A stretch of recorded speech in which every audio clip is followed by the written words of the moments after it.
now. And we are here. Welcome, everybody, to episode 2, day 2. It's actually not episode 2 because you're up to like episode 3 or 4, I think. But it's day 2 of Hearthglow. It is my great pleasure to welcome you all. My name is Gregory Wilson. I am Arvin Eleron on Twitch, and I am joined not only by the audio, but this time enhanced with video for your viewing as well as listening pleasure. And I also want to thank the Klein Memorial Auditorium, Bridgeport, Connecticut. We are in the beautiful second floor where there are pictures. That's right. You can see all of this. I'm waiting for the entire setup we just did to go boom. It's like we got everything.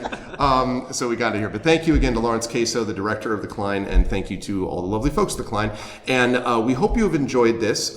We have more stuff we'll talk about at the very end today about where you can find more about this particular show. But before I get there, I'm going to have our players introduce themselves and our cast members, starting with the person who is right below, right in the center of your hearts, no doubt, and that is Carlos Hernandez. So, Carlos, welcome, hello, and talk to us a little bit about how's things with you and who are you playing today? Yeah, things are going great. You know, I'm glad we have video. This face made for radio is like shooting right into your homes right now. I'm Carlos. I write books, and I just finished an edit on a Marvel comic that's going to be coming out in October. It's going to be a Robbie Reyes special issue that they're putting out and stuff. And nice. I get to tell the heartwarming story of his little brother, hoping beyond hope that somehow Robbie will find his way home, even though every Avenger thinks he's already died and sacrificed to save the multiverse once more.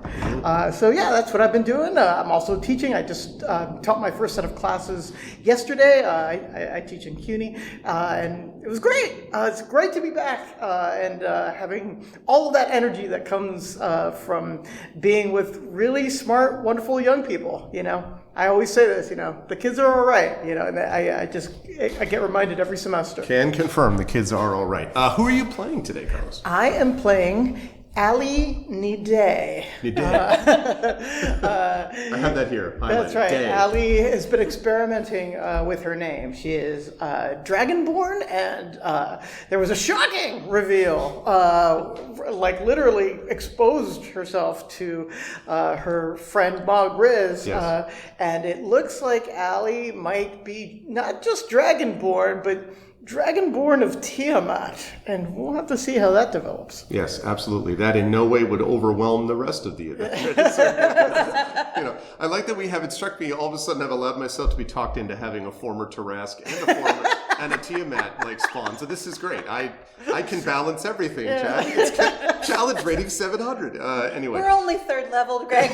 Don't you worry. I'm a third level Tiamat. Yeah, you're a third level Tiamat. Yeah. Anyway, I'm excited for more of Ali Nidé to discover her family experience. Mary Crowell song, I'm a third level Tiamat. I have to propose that to her. I'm a third level Tiamat.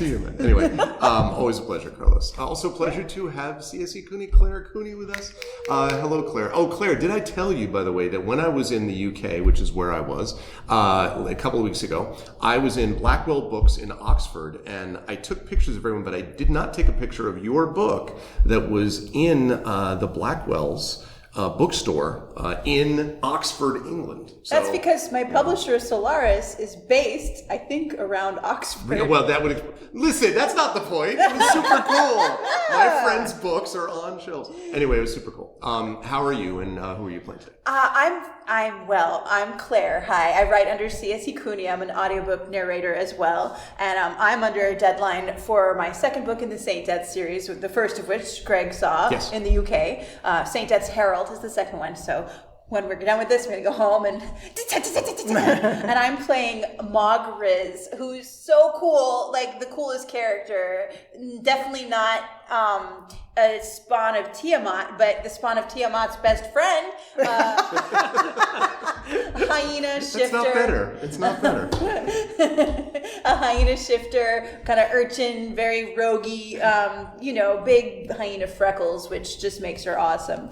And she and I are very happy to be here today. Very awesome. Thank you, Claire. Always a pleasure. Also with us, of course, is Adam Petrosino. Adam, are you back now? Are you officially back at school? This has been my first week at school. First week at school. So, first of all, good to see you. How was the last month? How's school looking this semester, and who are you playing? School's looking amazing. My name's Adam. I write some plays, do some theater, and presently a lot of studying because the year just started at Sacred Heart University where I go. And I am playing a half-elf Wilhelm Scriven, proper and pretentious poet. The pretentious is so pleasant to be pretentious. It's a pleasantly pretentious, if that's a term. He's just very young. That's right. He says that's right. That's right. I am excited to hear what Wilhelm gets up to. Always a pleasure, Adam. And last but certainly not least, not joining us in person in the room, but joining us in our hearts right over here is the amazing Zach Clay, all the way from the left coast. Hello, my friend. How are you, Zach? How's everything with you over there on the other side of the world, by which I mean California? And who are you playing? Everything's going great. My name is Zach Clay. I run D&D professionally, mostly for clients like the San Francisco Library System here in the Bay Area. And I am very excited to be here today playing Elder Honu, who... This rumor that I was once a Tarask, by the way, you need to go back if you haven't and watch the very first of our episodes recorded in the Client Theater before this podcast was made, when we did a special event and we played these characters for the first time. And the running joke was that Elder Honu is so old that he already reached max level and then prestiged back to first level. He wrapped around. Is now in his second life of adventures, and that's where the idea of him being a Tarask way back when started. That was not my idea, but here we are. I just love the idea of like an old school pinball machine just like hitting and then goes back to zero. Oh yeah, or like Super Mario level, you know. Yeah. It's minus. Yeah. Oh man. Anyway, it's a great pleasure to have all of you, have all of these wonderful players with us, and all of these wonderful players with us, and it's wonderful to have you with us, audience. So let's get rolling. Hearthglow, this podcast, is set between two adventures. It's set between Return to the Forbidden Library, which is the second part of the Forbidden Library trilogy that I wrote, and the first two parts of which these folks have been in, Night of the Forbidden Library and Return to the Forbidden Library. And the last adventure, which is in the trilogy, which is called Beyond the Forbidden Library, and about which these players currently know nothing, because they have not arrived there yet. They are four students, I shouldn't say that, three students and one teacher emeritus, one professor emeritus. Yeah, one Tarask emeritus. One Taraskicus, I think we called it. at Hearthglow Academy, the greatest academy for adventurers in the known world. And as all of us, as you all may remember, the beginning of this led with the head of school, Thaddeus Caleriton, bringing you in to speak to you about the need for, I'm going to be occasionally looking at my screen, which is looking at Zach, not looking at anybody else, just so we know. But brought you in to ask if you would be willing to follow up on this thing that happened at the very end of Return to the Forbidden Library. Again, a lot of this is available online, but as a quick recap, Night of the Forbidden Library tells the story of what happened 20 years before when at the time, teacher Vernon Richard ended up, as we find out later on, big spoilers, so please go watch the other adventures if you haven't seen this. I'll give you a minute. Okay. Vernon Richard killed a student, Caleb Ironcloak. That student rose as a revenant. Two professors were killed trying to figure out what happened, and eventually the thing was sealed off and called by the students the Forbidden Library, because nobody actually knew what happened there. 20 years later, these four were in detention.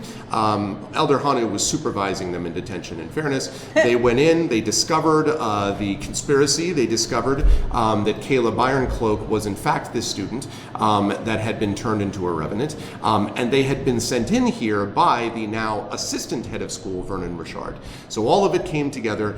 They found out what had happened. They exposed Vernon Richard. Vernon Richard was then, in Return to the Forbidden Library, put on trial. These folks were witnesses, but Vernon Richard was tossed a item of incredible power called a Megirolith, an item which basically sucks the magic out of an area, and Hearthglow is built on a font of magic. It is hugely powerful in terms of magic. So this had the possibility of harming not just Hearthglow, but affecting the world itself because of the impact of where this place was located. But of course, the intrepid adventurers managed to foil Richard's attempt. They went back in time, they passed some tests, it was a good time, you should watch the video on this. And then they ended up returning, and Vernon Richard was defeated. He was actually pulled underground disturbingly by a tree, and that was the end of him. The question, however, was, who threw him the Megirolith in the first place? Who was the accomplice? And so the party was asked in our first day of this podcast, Hearthglow, to see if they could find this accomplice. Who is this person? Why were they doing what they were doing? Because so long as the accomplice is out there, there remain risks to Hearthglow Academy as a whole. And so that brings us up more or less to close to where we were now. The first place the party chose to go after the shocking revelation of the Tiamatification of Ali Nidé, they went to the quarters, the wizard quarters of one Vernon Richard, which had been closed since the incident, basically. But Thaddeus Clariton opened it up again so that this party could investigate what happened.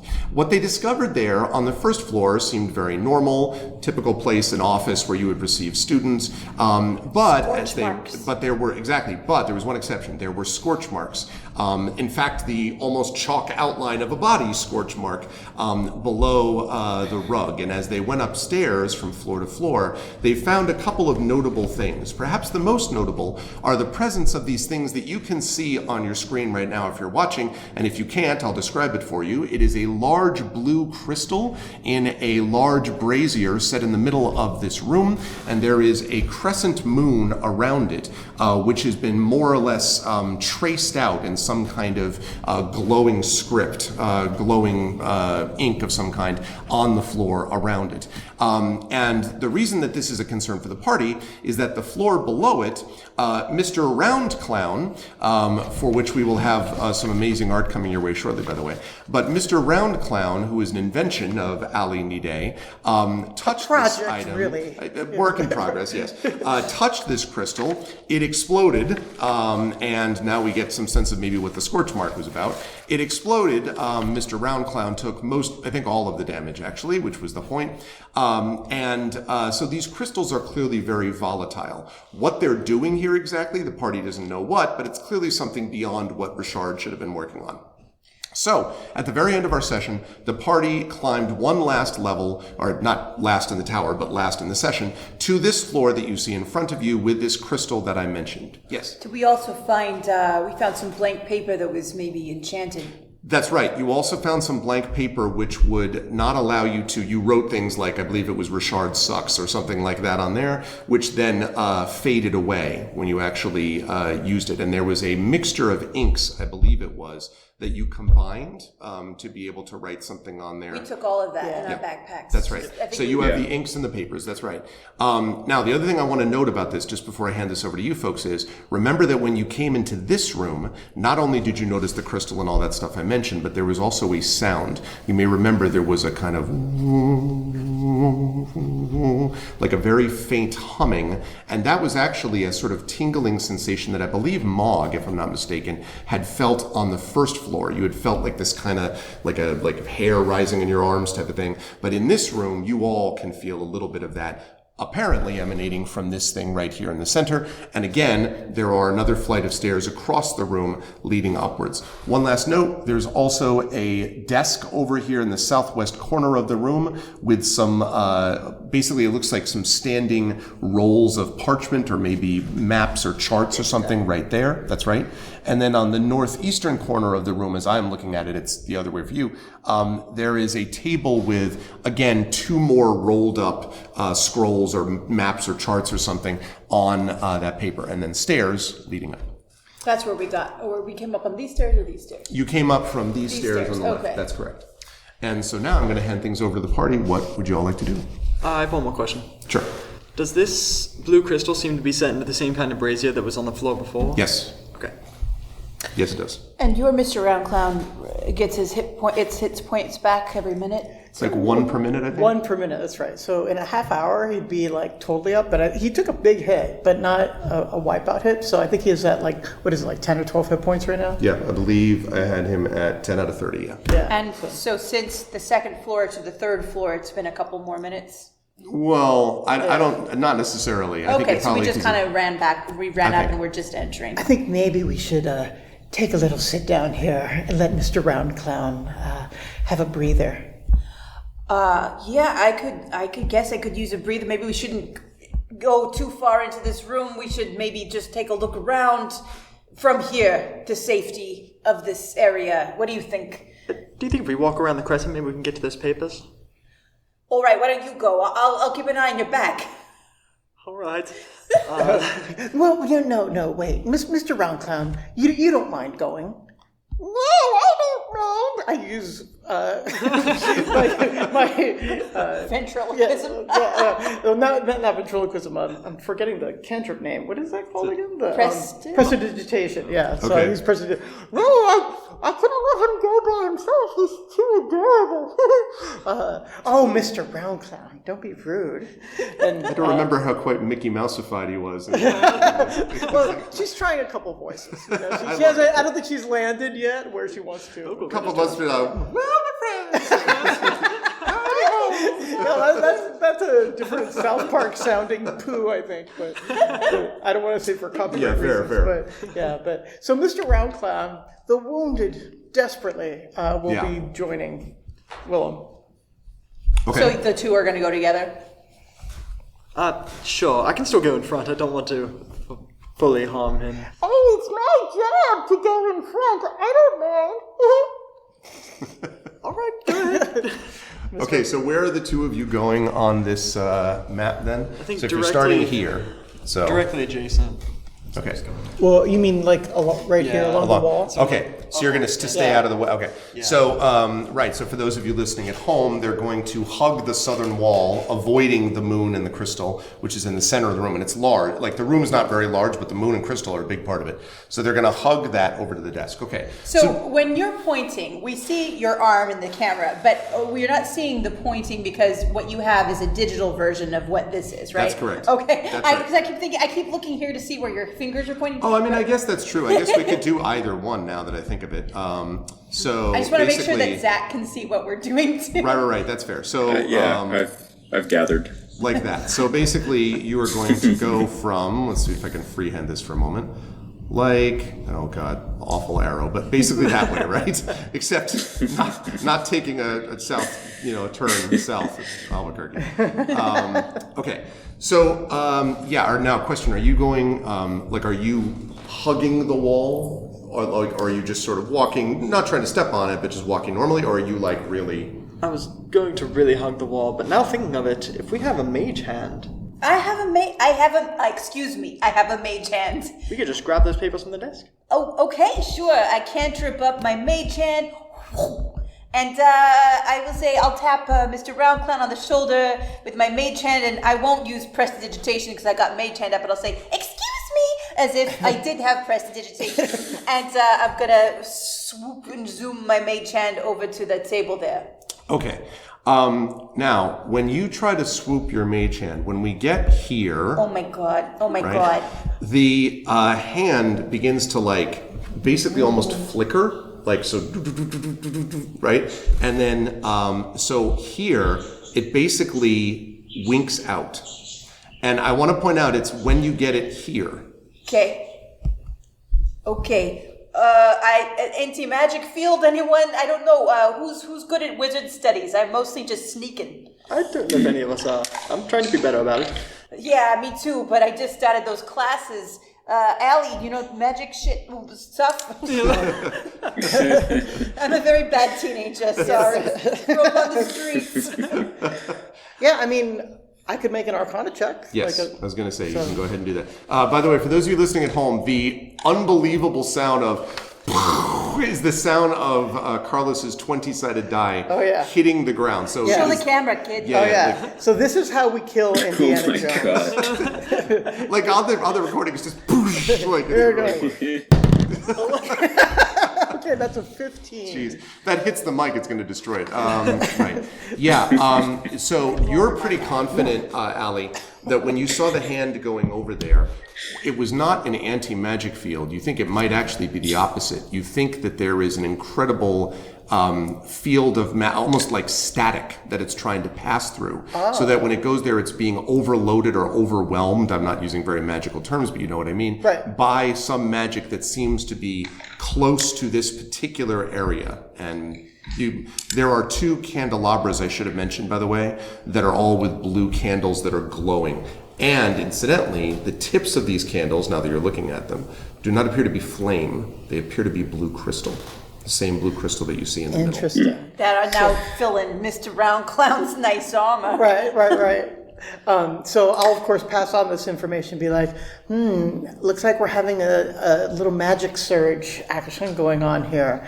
I don't know. Master Honu, have you heard anything about this room? Does any of this magic look familiar to you?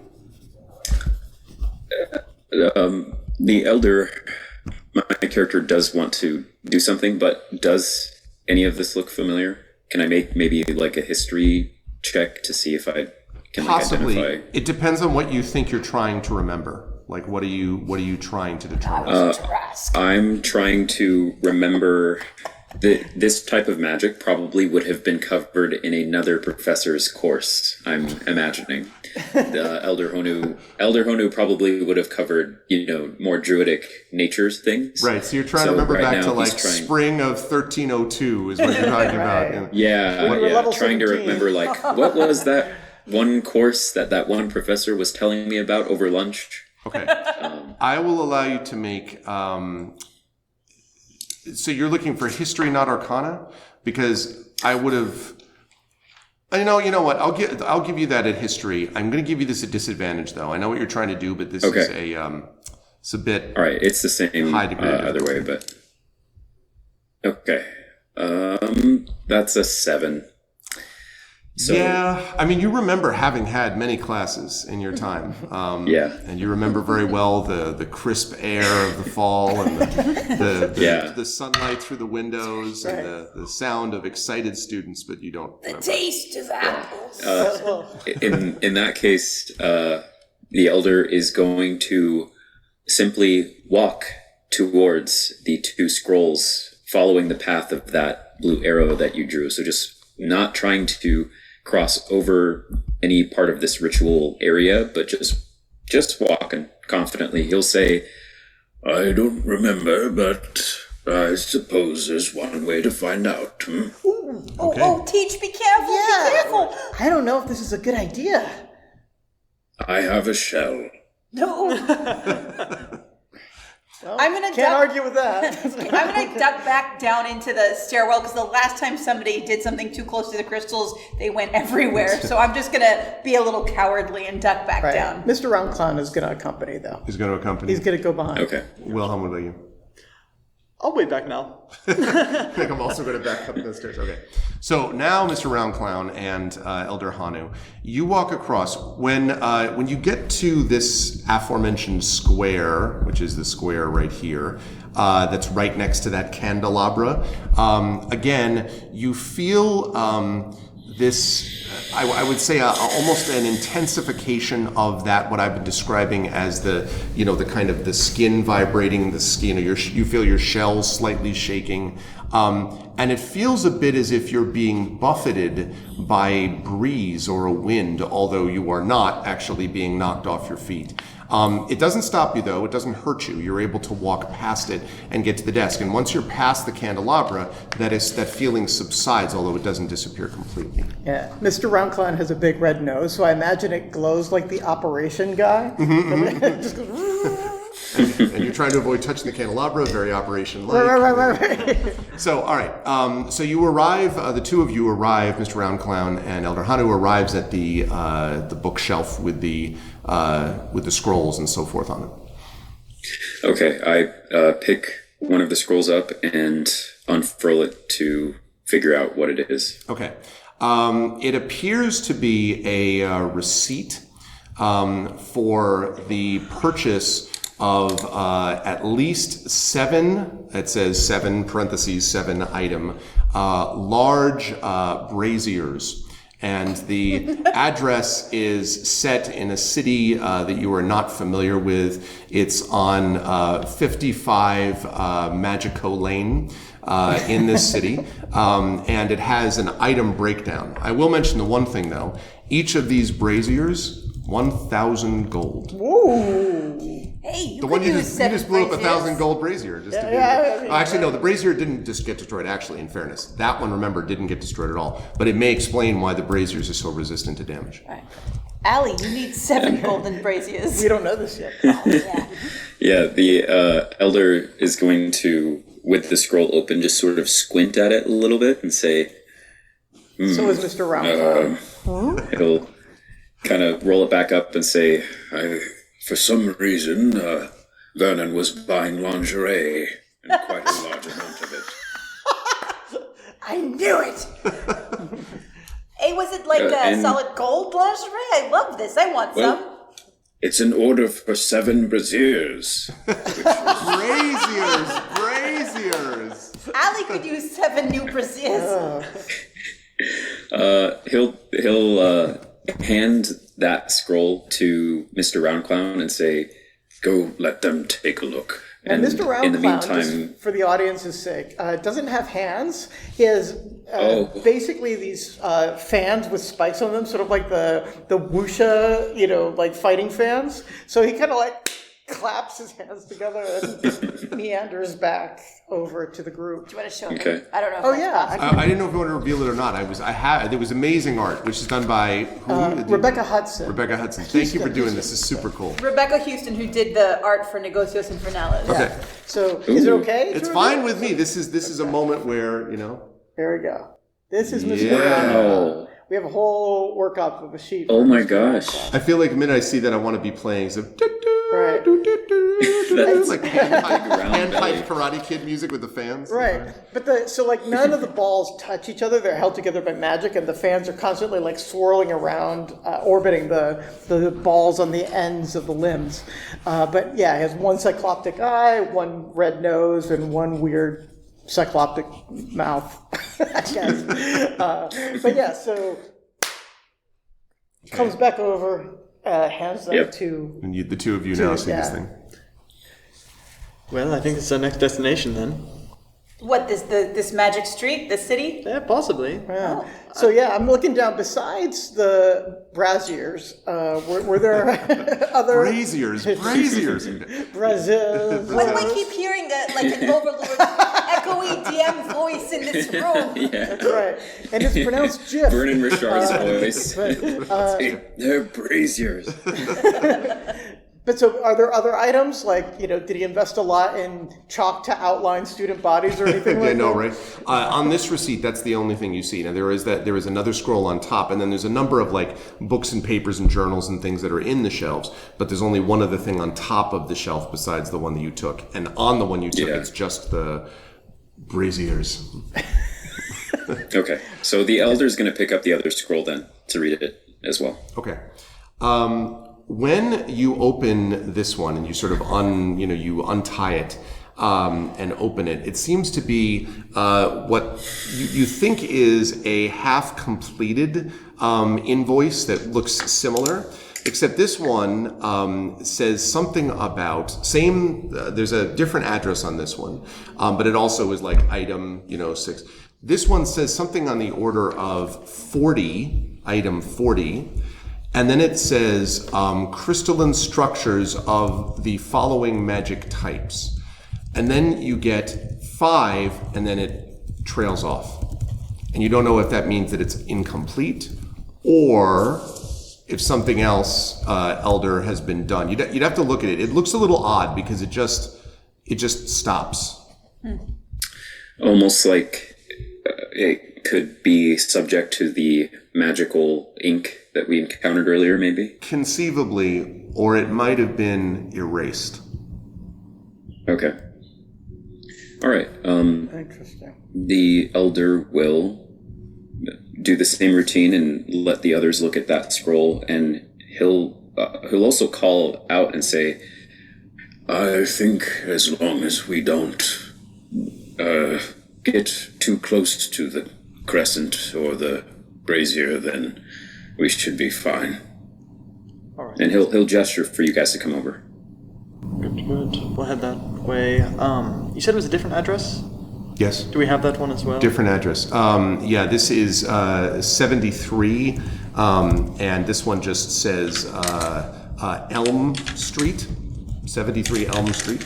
And the other one was on Magic Street. Magico. 55 55 Magico, Magico. And this one that you see here is Elm Street. You do not recognize either city name or town name, though. The first town is this thing that says Carencia. You don't know what that is. And the other one is literally the town is called Mudville. Wow. And so, like, definitely we haven't heard of these things. Like, just couldn't have. Okay. Interesting. So at this point, Mr. Round Clown and Allie are going to start carefully making their way into the room, following the wall-hugging routine. Okay. So that they can be next to Elder. And yeah, we're going to just maybe kind of like keep hugging the wall all the way around to the other desk in the room. Okay, so going south this, whoops, sorry about that, this way. Yeah. And then this way, like that.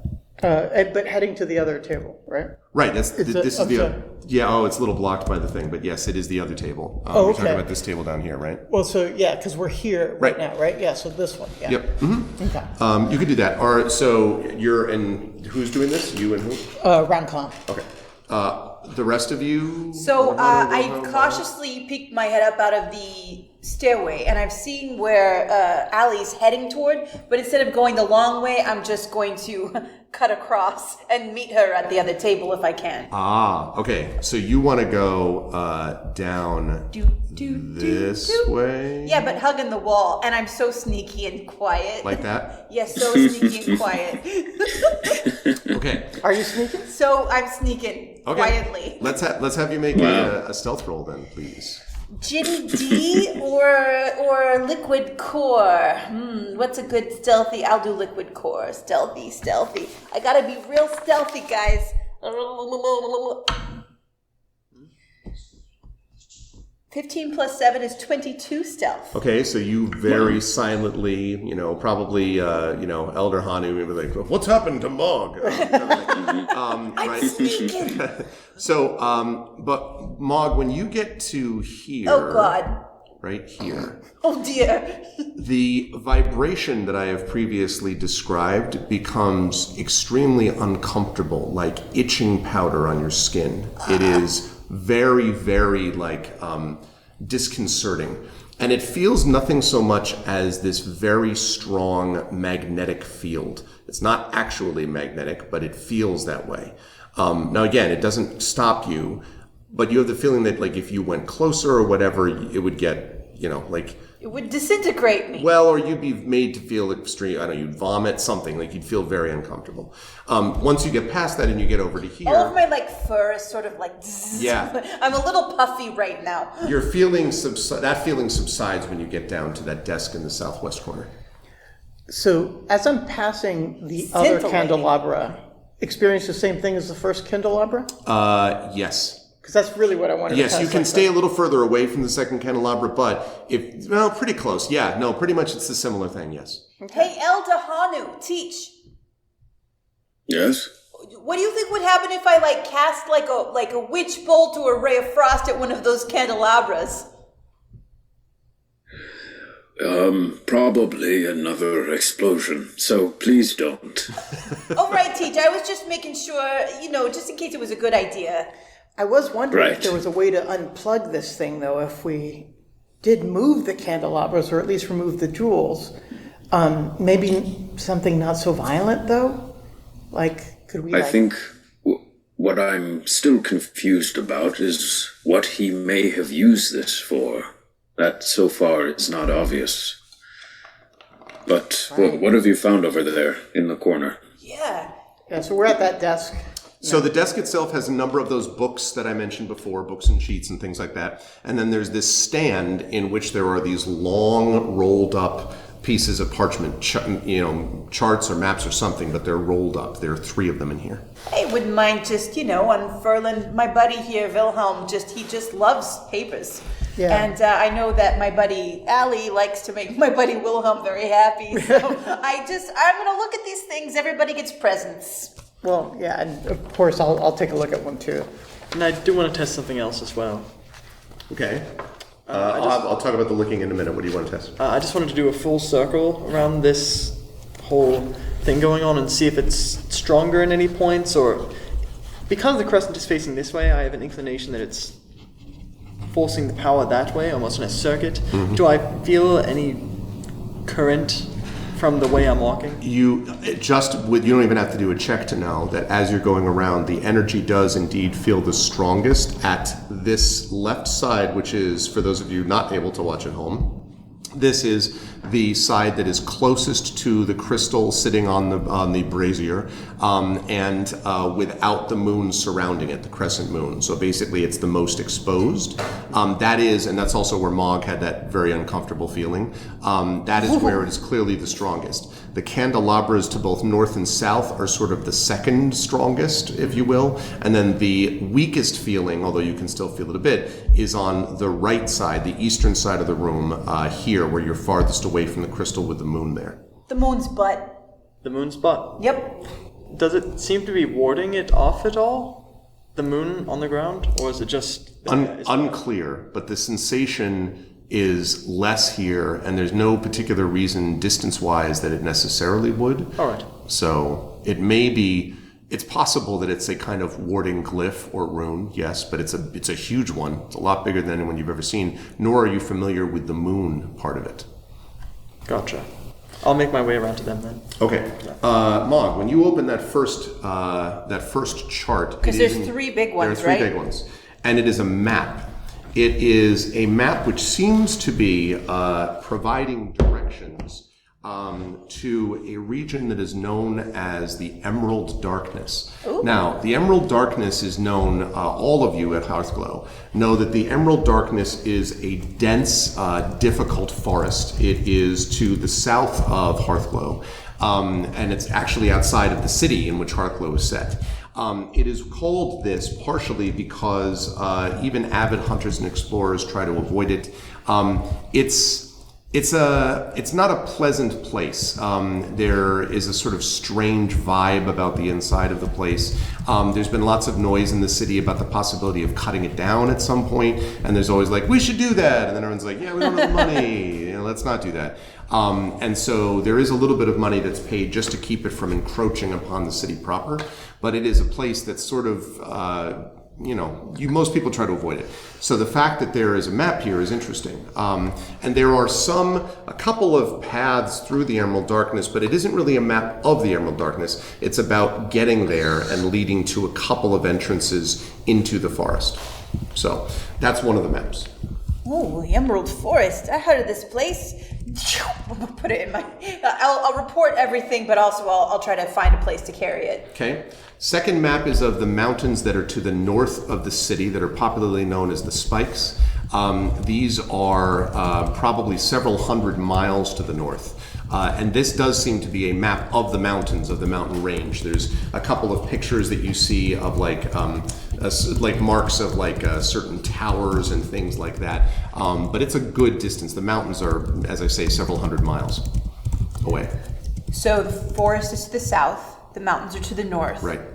Okay, what's the third map? The third one is a map of what looks like several islands and maybe an archipelago, but it's not clear where this is. It doesn't put it like in relation to Hearthglow or to the city in which Hearthglow is set. So you don't actually know where this is. There's just a few islands that are marked, although there are some that have provocative names. Skull Island is one of them. There is another one that is called Heart's Blood Island, and things like that. What's the shape of the archipelago? It's not a crescent, is it? It is not a crescent, okay. No. Skull Island, Heart's Blood Island. So very, very provocative. Yes, a few of those. There's about 3 or 4 of them. And a lot of ocean for this map. Like, there's just a lot of blue. Does this planet that we live on have a lot of ocean? Like, Yep. Decent amount. and are we familiar, like, I mean, we're at an adventure academy. Would we be as familiar with the globe of this planet as humans are with Earth of the present day? Not likely, because there's not been a reason for you to do it. Part of why you became adventurers, in fact, is to explore more of the known world. There are people who do explore it and and they have made general sort of maps of it. But that's the thing. The Emerald Darkness, you're like, yeah. The spikes, yeah. You don't know what the hell this thing is with the archipelago. Yeah, it's in a language. We All of them are in understand. languages you understand. Okay. Yes. Oh my goodness. Well, this makes me have an itch in my feet to go exploring, but I suppose we're already on an adventure that we should probably do now. But I think these maps will come in use later, Allie, when we run away from school and make our fortune.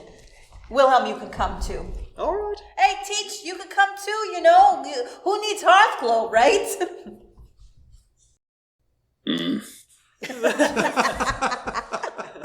Just kidding. I know we have to graduate first. I know, that's what you always say. I was just picturing trying to Sherpa that turtle's ass up a mountain, you know? I just got my course reduction.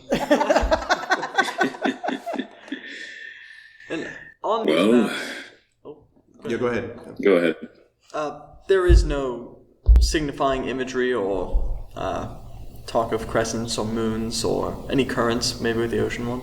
Not that you can see with the naked eye. Oh, maybe we should examine. Yeah, because I did have this thought. Wilhelm, we've got something to the north and something to the south, and then this strange archipelago, and I wonder, do you think it has anything to do with the layout of the room, perhaps? Like a clue? That is very smart. Looking at that, do we see 2 what are those, candelabras and some large thing in the middle? Like, if you're looking at the map, do you see them, like, fitting geographical Yes. features? I mean, no. Doesn't look like it. Now, the invoice said there were 5 kinds of crystals, right?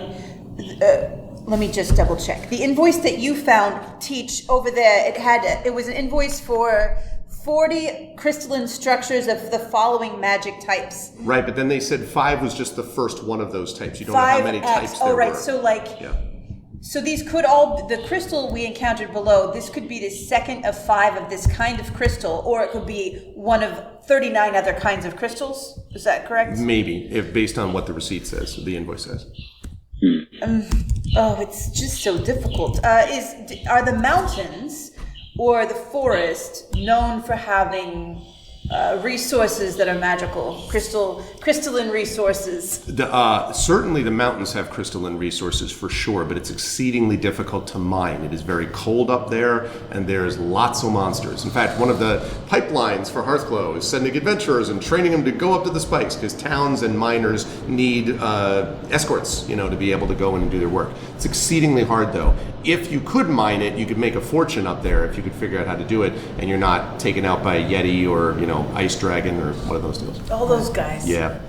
We can have the headmaster look at all the maps and stuff. I think we're just doing the reconnoitering. That's right, we're recon. We're not the geniuses. That's right, I forgot. I don't have high intelligence. Maybe I do. I forgot that too. Looking at all the named places on all the maps, and with proficiency in calligrapher supplies, can I tell if there's been any adjustments to these by some other person? Make an investigation check for me, please. You cast Detect Magic earlier, right? I did. I believe it's still up. Oh, yeah, it's one action, lasts 10 minutes. And you cast it on the first floor? I did. I don't know how long it's been. You said investigation? Yes. Oh, that's terrible. 5. Someone's written on these maps.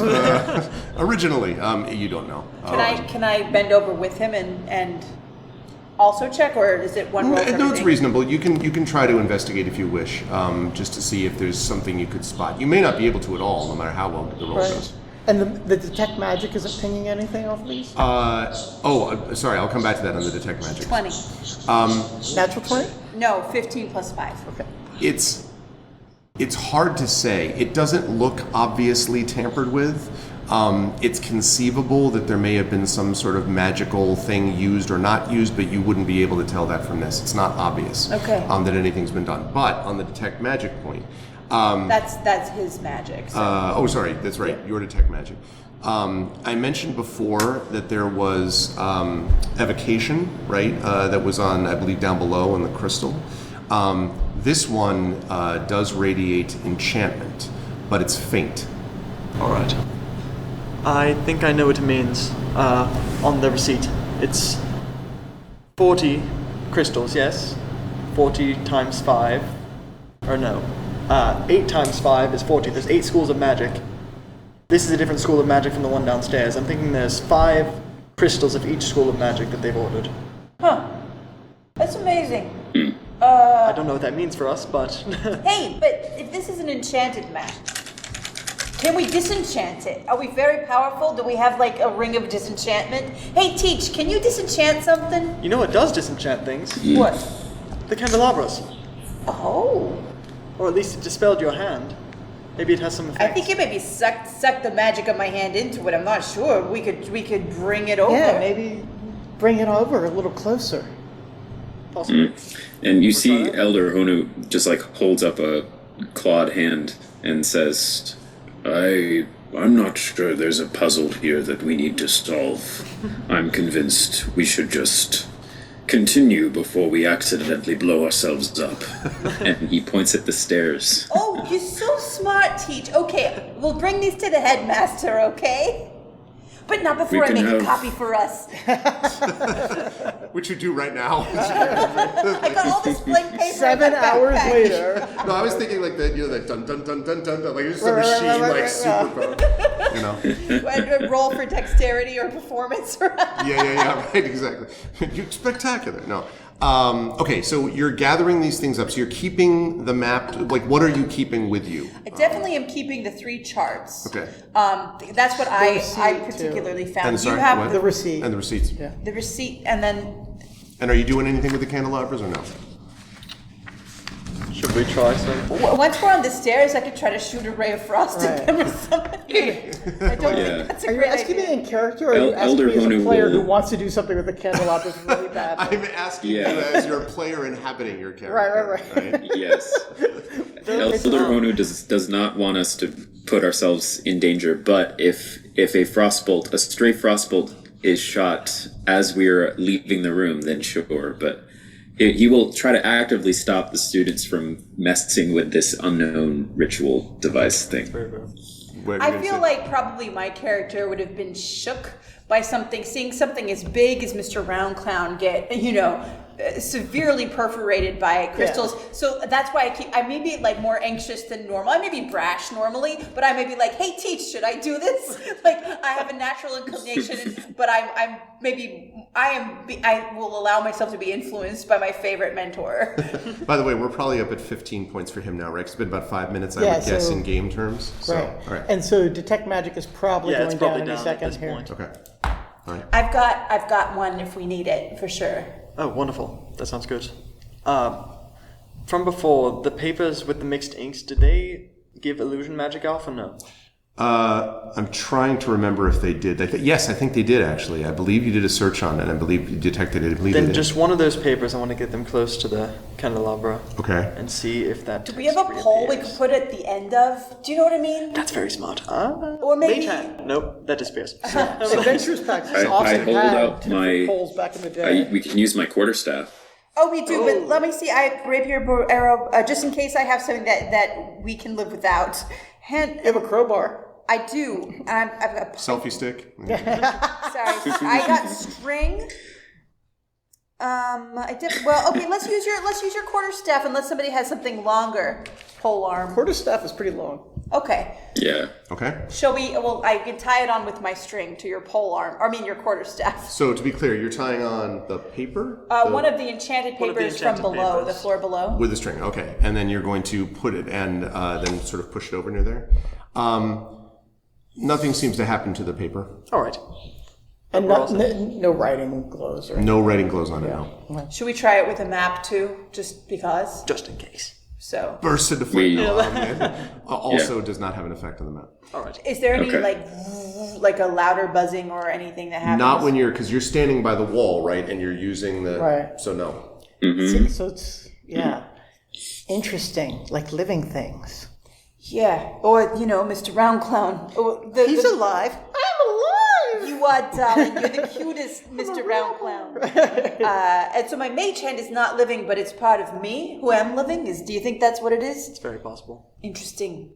Okay, well, hey, Teach, you want to go to the next floor with us? I think so. I think we need more information. Before we leave, like one last scan of I guess before we leave, if I did like a quick circuit of the room, kind of looking for things in the walls, nooks, crannies, sorts of, nervously skirting the issue, but like obviously that's middle is the main thing, but is there any weirdness that's not obvious in the room? Things in the drawers, trapdoors. How about a perception check? Perception. Oh, Ginny D dice. No, 7. No, I mean, so much is dominated by this thing. As you've noticed already, it's not even that easy to get around without stepping on it. You can, but this thing is like the show in the room. It seems. Yeah. And it'll kill us. Well, I don't know. I'm with you, Teach. Like, what is this thing doing? It's so weird. We should probably also bring the principal in here to see all this. The headmaster. Yeah. I mean, obviously, we have to report back everything. I feel like we're not done with this room yet, but I understand we want to see the whole place. Maybe we come back later. Maybe something later will tell us what to do here. It's true. Okay. All right. Okay. And Elder Honu, because he's so slow, has already gone up the stairs, but by the time they realize he's gone, they will beat him to the top of the stairs. All right. So let me ask the three of you to close your eyes for just a moment as I shift this map, please. I can't see anything but my... I can't. There we go. And there we are. Okay. Ooh. So, you may now open your eyes, and I have a piece of paper for this too. Okay. Ooh, it's sparkly. So, as a reminder to everybody, you come in now on this side of the room. So, the eastern side, as you're looking at it the other way, but you know what I mean. The eastern side of the room. And you see several things. First of all, you can see more crystals. I know you're shocked. Crystals on these braziers. There are two large ones, about the same size as the ones that you saw below. One of them is a glowing blue crystal that seems similar to the one you saw below. One of them is a red crystal, which I don't think you found on the first floor. No. It was also blue, yeah. So, a red one, which you have not seen before.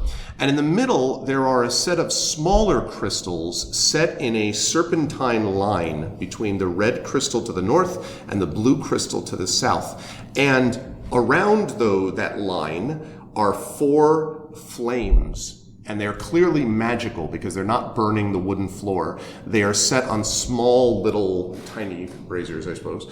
And they are sort of perpetually, like an ever-burning lantern type of thing, sending up flame. A red flame to the far northwest, blue flame to the northeast, purple flame to the southwest, and green flame to the southeast. Just 1 second. Yep. So, And you can see more Red stairs on the other side of the flame room. to the northeast, Yes. blue flame. I'll show it to you folks actually so you can see. Look at this thing. That was I dumb. didn't see nothing. Okay, good. So like that, right? So that's the orientation. You're here. I'm sorry. You're here. That's the east. And the northeast is... And north. So this is the north. There are the stairs. Blue on the northeast. Oh, so not the red on the northeast. Okay. Oh, did I say northeast? I'm Yeah, sorry. okay. I beg your pardon. Red on the southwest? No. It's blue on the northeast, red on the northwest, Oh, northwest. That's red. Okay. purple on the southwest, and green on the southeast. Now, And this, on the green on the side, is that arrangement of jewels by any chance match patterns with the archipelago that we just saw? The archipelago is roughly serpentine, but there are no colors or anything like that you saw associated with it. But like this, the placement of the jewels don't look like the same placement of the islands. Yeah. I mean, for one thing, there's only like basically 3 islands that you saw on that map. Right. Okay. And Just there's wanted more to. here. Yeah. Mm-hmm. Okay. Did the colors of the flames correspond to the middle crystals? There are, yes. In fact, there are, I think it's 3 green. So there's 1 green here, there's 1 green here, and there's 1 green here. And it's the same color as the green of the flame. That's true. And then you've got 2 purples, and these purples are the same purple as the purple flame down here. And there's 1 blue crystal, which is the same color as this blue flame. And there's 1 kind of reddish yellow. It's not easy to see, but this is the same color as this, the one up here. All right. Is the flame the same color as the big one in the brazier to the north? No. Okay. So that's what is the color? Is that like an orange one versus a red one? That's right, yeah. Okay. And then the blue is a different blue than the one at the south? That's correct. The blue flame over here is Right. different than the big blue crystal to the south, yes. Okay. Do you think detect magic? Here, I got this spell, I just learned it. And do you think it would be useful to know what magic might be going with each of the crystals and the flames? I could help with that. It very well could. Do you think, Teach, should I do it? Should I let loose my magic? A detect magic, you mean? Yeah, I got that. I got like 2 spells I can use today, and that could be one of them. Do you like it? I would do it. Yes. He said I could do it. Okay. I know I can. Let me just think. I gotta get some components, I believe. And where are my bags? I gotta check everything. I'm so excited. I just learned this. Really, it was totally new. Oh yeah. Okay. Yeah, casting verbal and somatic. I don't need any of my bat guano. That's great. All right. Good. Fireball doesn't come to like 6th level. You're just carrying around guano. I know. I just I've been collecting it. I've been going to the belfry, in Hearthglow. This is going to be useful. Yeah, I sell it to the older students sometimes. Anyway, but basically my casting time is 1 action. I'm concentrating, and it makes me nervous because, I'm better at sneaking, but all right. And I should be able to tell the School of Magics. When you use detect magic, there are at first it's a little confused because you have like the magic effect of the whole tower, which I've mentioned previously, Which is illusion? Well, no, it's a series. There is illusion there, but it was a bunch of confusing things. But there was illusion on the paper, in particular that you found. But no, what you see here, or what is sort of coming off of this, all these crystals, and in fact, all of them are providing the exact same experience. Okay. Excuse me for a moment, my computer is freezing and I don't like it. There we go. Hold on, sorry. Oh, that's why, because my arrow I was like, where the hell did my thing go? There we go. The thing that you see that is you sense coming from all of the crystals and the flame is transmutation. Now, transmutation, you probably know a little bit about, Mog, is designed to change the properties of items and people. It's the same thing that you use to sort of shape water, is the same thing that you would use to change the flow of time. Haste spells use this and things like that. It's a very powerful and probably not super well understood kind of magic. Does it change, like druid magic, does it change people to animals? It can. And the important thing about some of this is that it can often change stuff permanently. Not always, but it can often do what's called true change in the process of doing it. Okay. And all of this stuff in the middle is radiating that particular school. Very, very strongly, would you say? Yes. Hey guys, this is the transmutation stuff. I don't know that we should send Mr. Roundcloud in there because he might end up being a rhinoceros or something.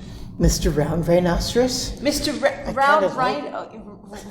Mr. Rhino Clown. I don't know. It makes me nervous. I'd rather shoot things with an arrow personally, but I don't know. You have your mage hand. Why don't you see if you could just grab one of those crystals?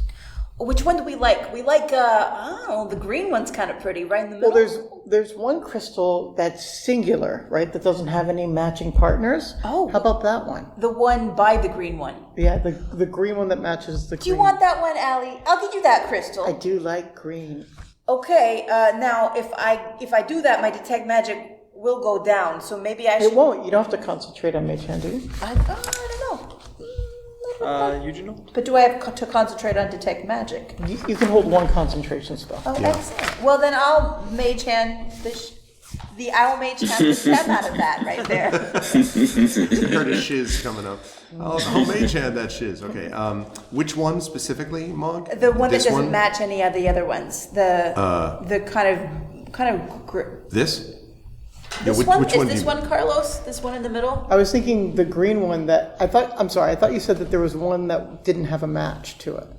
No, every one of them has a match. Not to the big crystals, but to the flames. What about the rectangular one? You talking about this one? That's no. So this one here. That actually has two little pieces on it. There's two crystals on it, but they're both the same color. I got you. Okay, Yep. I couldn't quite see that. Well, I don't know. Just pick one. Red flame, blue flame, purple or green. If they were dragons, they'd all be bad dragons, right? All of them bad. What's your favorite breath weapon? Fire. Red flame, please. Oh, okay, so I'm going to go to the red jewel. Okay, which is the one that's here, I believe. Yeah. I'll Okay. mage hand the red jewel. Okay. When you're, and I believe you can carry 5 pounds, I believe. When you bring your mage hand over it, and you are prepared to pull it, something odd happens to the mage hand, but not what happened on the previous floor. Your mage hand, as it extends, so you're doing this thing. Normally, you'd send it out in your hand to be like, Yeah. like that at a normal, right? But instead, when it reaches the crystal, it slows. So you feel like you're like, I'm pulling it back very slowly. Like it's barely moving, but it's gradually coming towards you at extreme slow pace. Hey, it's the opposite of haste. Isn't that called something? Slow. Teach, Hastification. hey, teacher, look, I'm moving my hand as fast as I can, but it's so slow.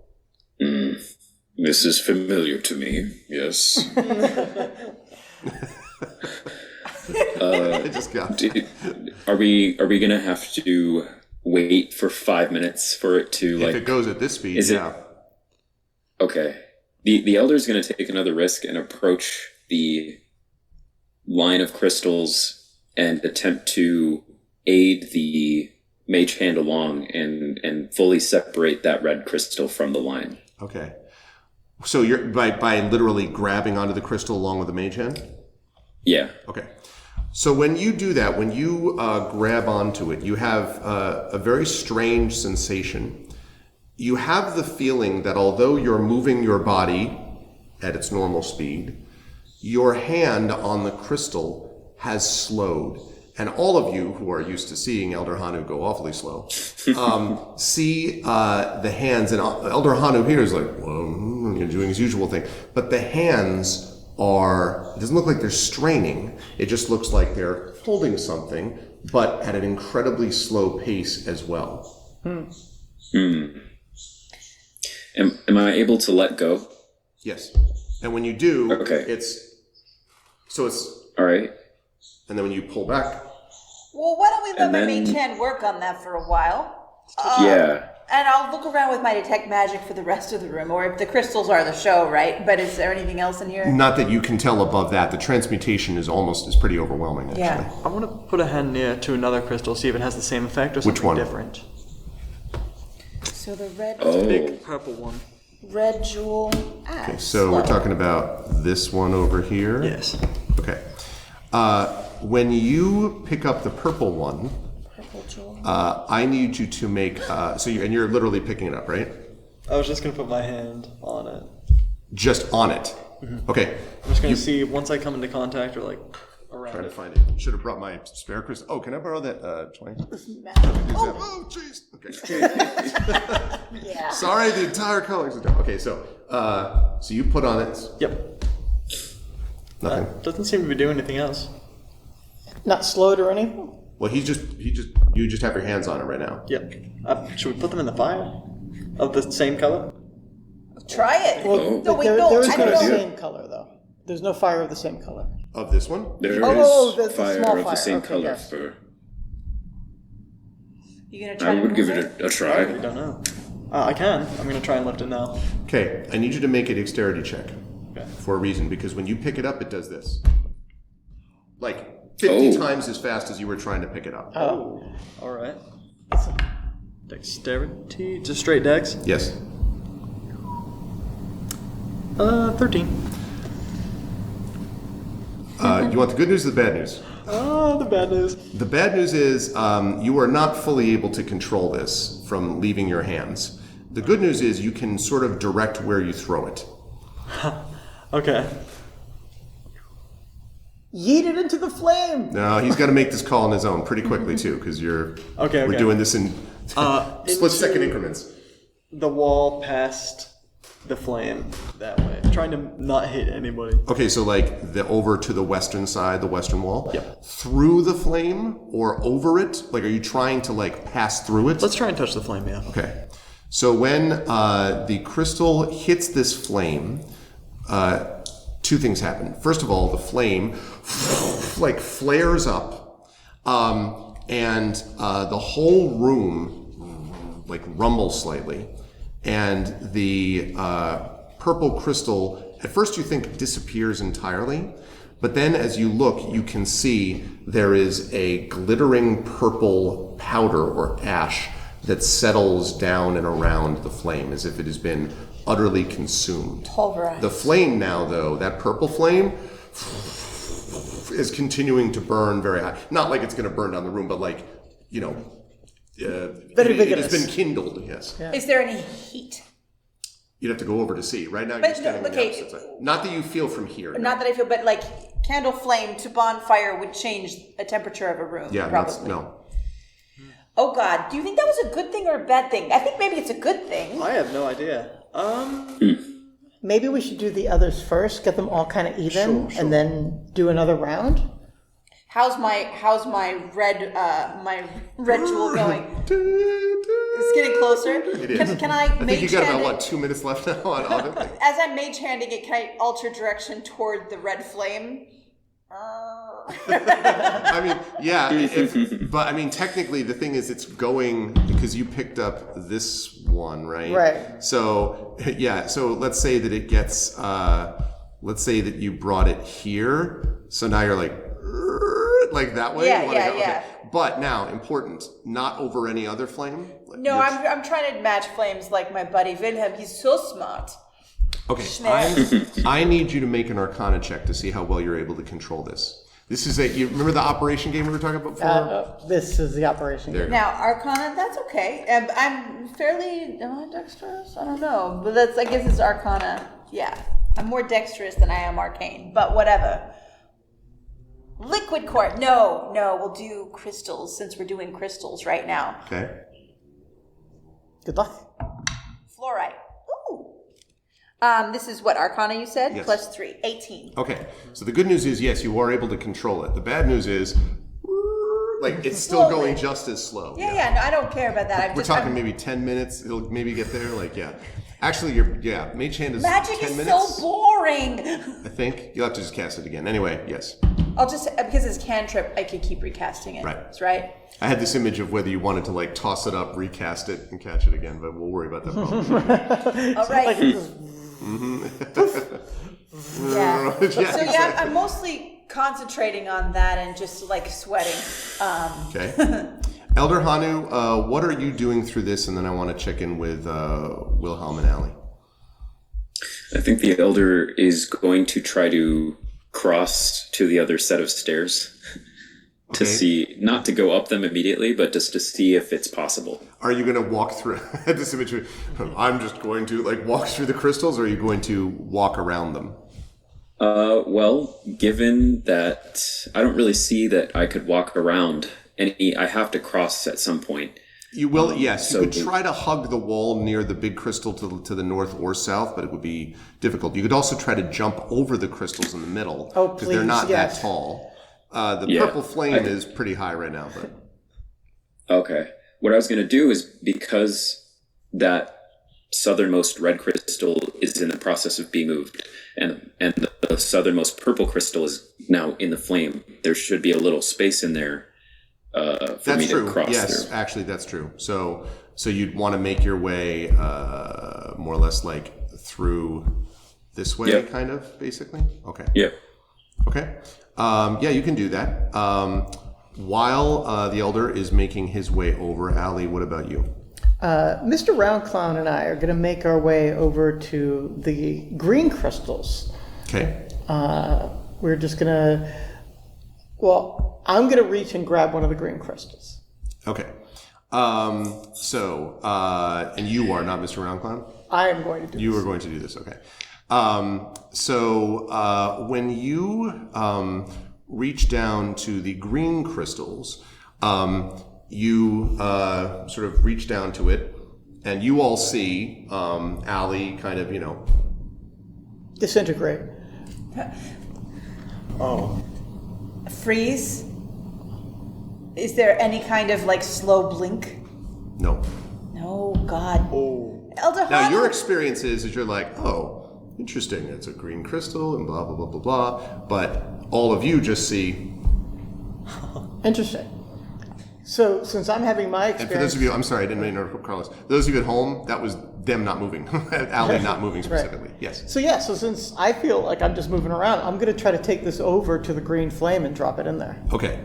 When you get it to the green flame and then drop it in, all of you have the very bizarre experience of seeing Allie, who is standing over the green crystal, suddenly wink out, and suddenly you see standing next to the green flame as the green crystal falls into it. What? At which point the green flame goes, and I need a dexterity check from Allie, please. May I please have my massive die? Yes. I'm just like, oh, this one's just normal. This one's just easy. Ooh, okay, so it's an 18 roll plus dexterity 2, so a dirty 20. Okay. All right. I think that's enough. You get out of the way a second before a gout of green flame shoots up.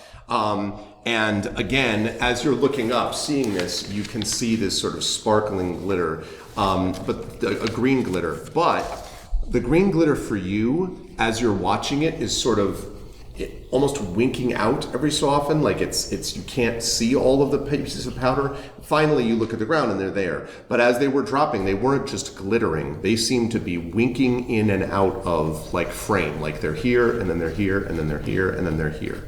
So yeah, that one just seems normal. I guess we could just grab the other one. That wasn't normal, Allie. Can I just then tell her this is what we saw? Yeah. Oh. Like I teleported? Is that what that could have been it? Yeah, it's just that you froze. And then you teleported. I didn't freeze, I walked over here. We saw you freeze and suddenly you were there. There was no in between. There was no walking. We didn't see you walking. But I felt myself walking. Cool. It's a very cool tool. I'm gonna basically be heading over. You'll probably want to switch to someone else, but I'm going to be heading for the... I'm going to switch to someone else, but the green is now just as high as the purple. Green and purple flames are the same height. All right. Okay. Now, Wilhelm, I was going to ask about you. I would love to try some things.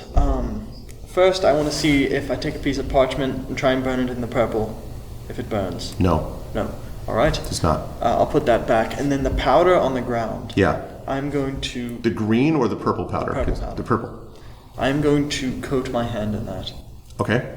And then I want to see if my hand moves with more dexterity than the rest of my body. Does not. Interesting. See, what I was thinking... Haste powder.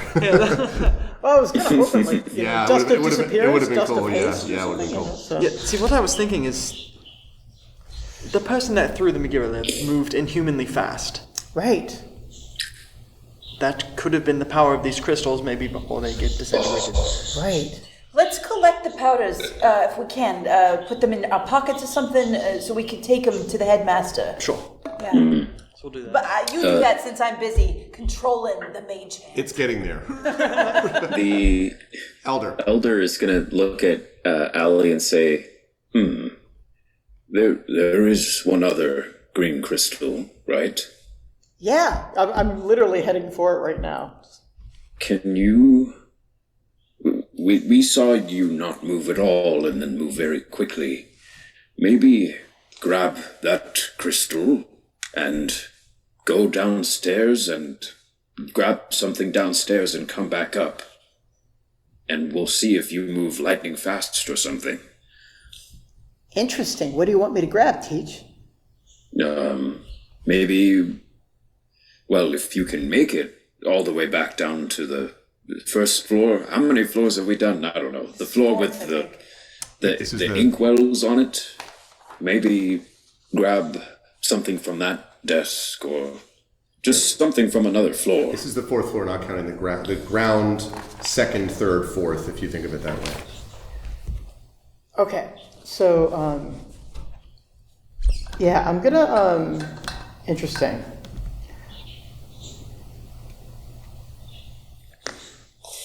I'm gonna say like, okay, so I tell you what, and what I do is like I sort of like I have this muumuu on, and I kind of like hike it over my head from the back side so that I'm exposing my back, and I go bink, bink, and huge gem-made wings that are iridescent with gems pop out. It's like I'll fly.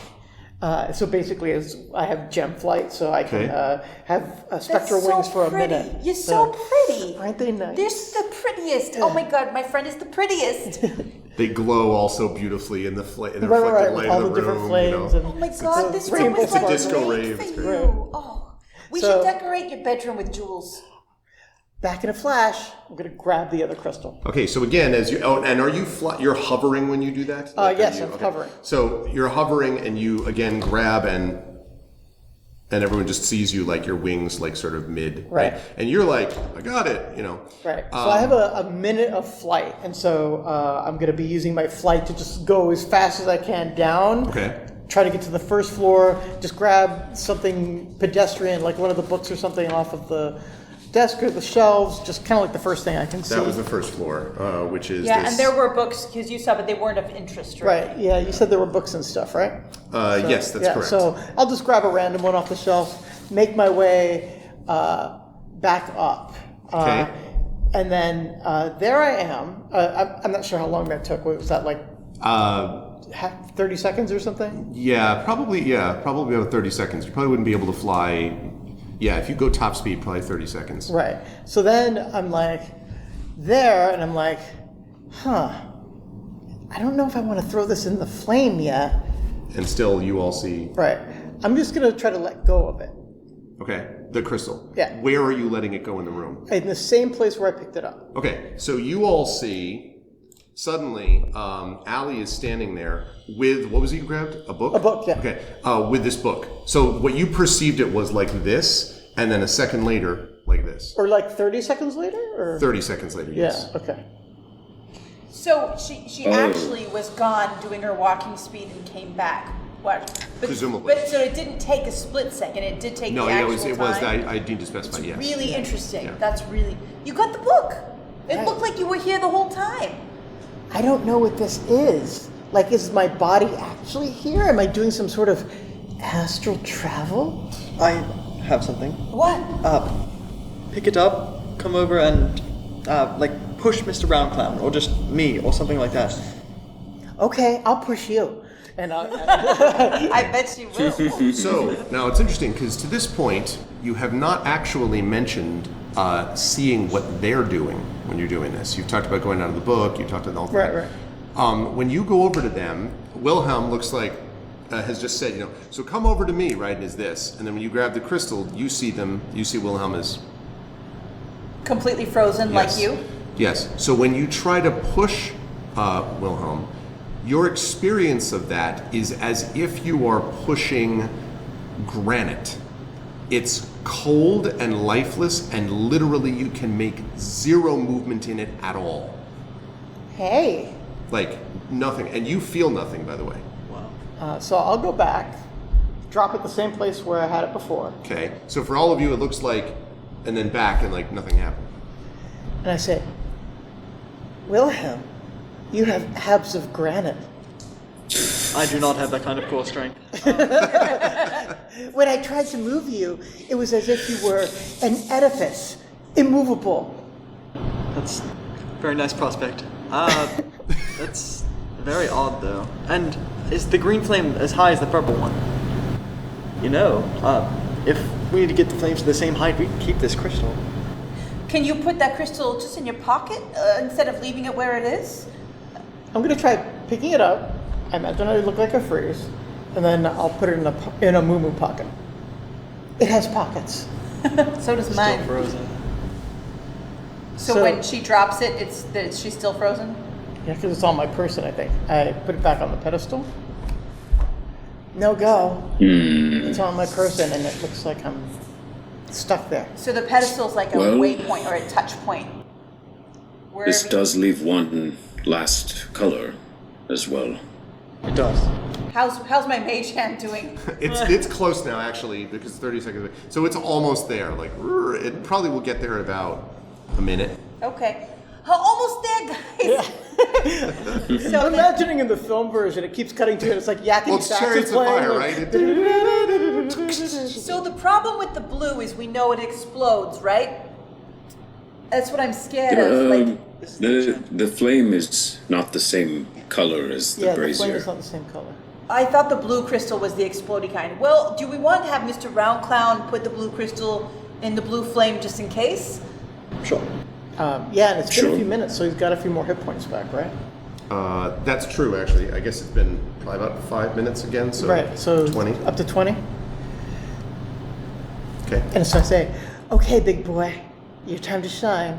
I'm going to keep my mage hand up and I'm like, guys, I'm going to go back in the stairwell just in case. Maybe you should join me. So are you backing up while the thing is continuing to I'm move? just going to, have to stay within a certain range, but I'm 30 going feet. I Yeah, think you you're- but got- I'm you going got it from here. to try to get any kind of cover I can. Okay, you can do that still. Just because I'm terrified. The thing pierced. It went in all directions. Be careful, everyone. I'll see you on the other side. I think I'm gonna pick up the blue crystal first and try to put it in Mr. Roundclown's open fans. Okay. When you pick up the blue crystal, what happens is, I love that I continue to use my not used mouse for this, but you pick up the crystal and you drop it in Mr. Roundclown's hands. Fans. And you pick up the, fans. You Only pick up the fans. crystal and drop it in the fans. You pick up the crystal and you drop it in the fans. You pick up the crystal and you drop it in the fans. Oh my God. You see this loop of you continually putting the crystal in Mr. Roundclown's Does she fans. feel like she's only done it once, or does she feel she's doing it? You're like, multiple times? you did it. Everyone else sees.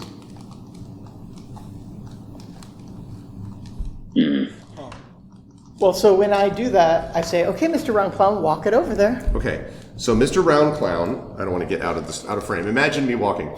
Has the crystal and turns. Now you all see that Allie is no longer dropping the crystal. You see Roundclown has now turned and is walking, and is turned and is walking, and is turned and is walking, and is again making that same repetitive movement of about maybe a 2 to 3 second loop, and goes to the blue flame. Is that what flame, you're doing? Okay. that's right. And then is dropping it in there. Okay. So when that happens, the loop stops. The blue flame goes up, and so now you have blue flame, green flame, purple flame at about the same height. How's my red one doing? And now the red one's there. So do you want to actually do the rest of the way? And Yeah, the mage. I would like the mage hand to drop it in the red flame. okay. So when you drop it in the red flame, you drop it in the flame and you're looking at it. From far away, from Yes. 30 feet away. And suddenly you hear, "I told you before, you will go in and do what I tell you." and you won't cause me problems again. It is the voice of Vernon Richard. And, I mean, it's coming from behind you, so I don't know if you want to, like, look, but there's the voice is Like coming behind from in the stairwell? Well, Everywhere? you don't know. Always behind me? It's no just matter. behind you right now. Just like, Mog? because you haven't moved yet. I'm in the stairwell. Yeah, I mean, you're in the stairwell. And Okay, so I hear. I'll turn around and look. So when you turn around and look, you can see not the stairwell. Behind you, what you see is the outside of the forbidden wing of the library. And standing around you are the companion students who went with you into the library. And Vernon Richard is glaring at you with his arms folded and and then points at the door and says, "I told you to get in there." You are apparently in the past. You all see Allie, those of you who are, Mog, I think all those who are in the stairwell looking at Mog, if anyone is, just see Mog kind of like sort of frozen, but more sort of like not frozen the way you were before, like reacting however it is you want to react. Like, I would say, well, first of all, am I aware that the past is the past? Do I retain my memories of the present? You definitely know you've been through this before, but it feels awfully real to you.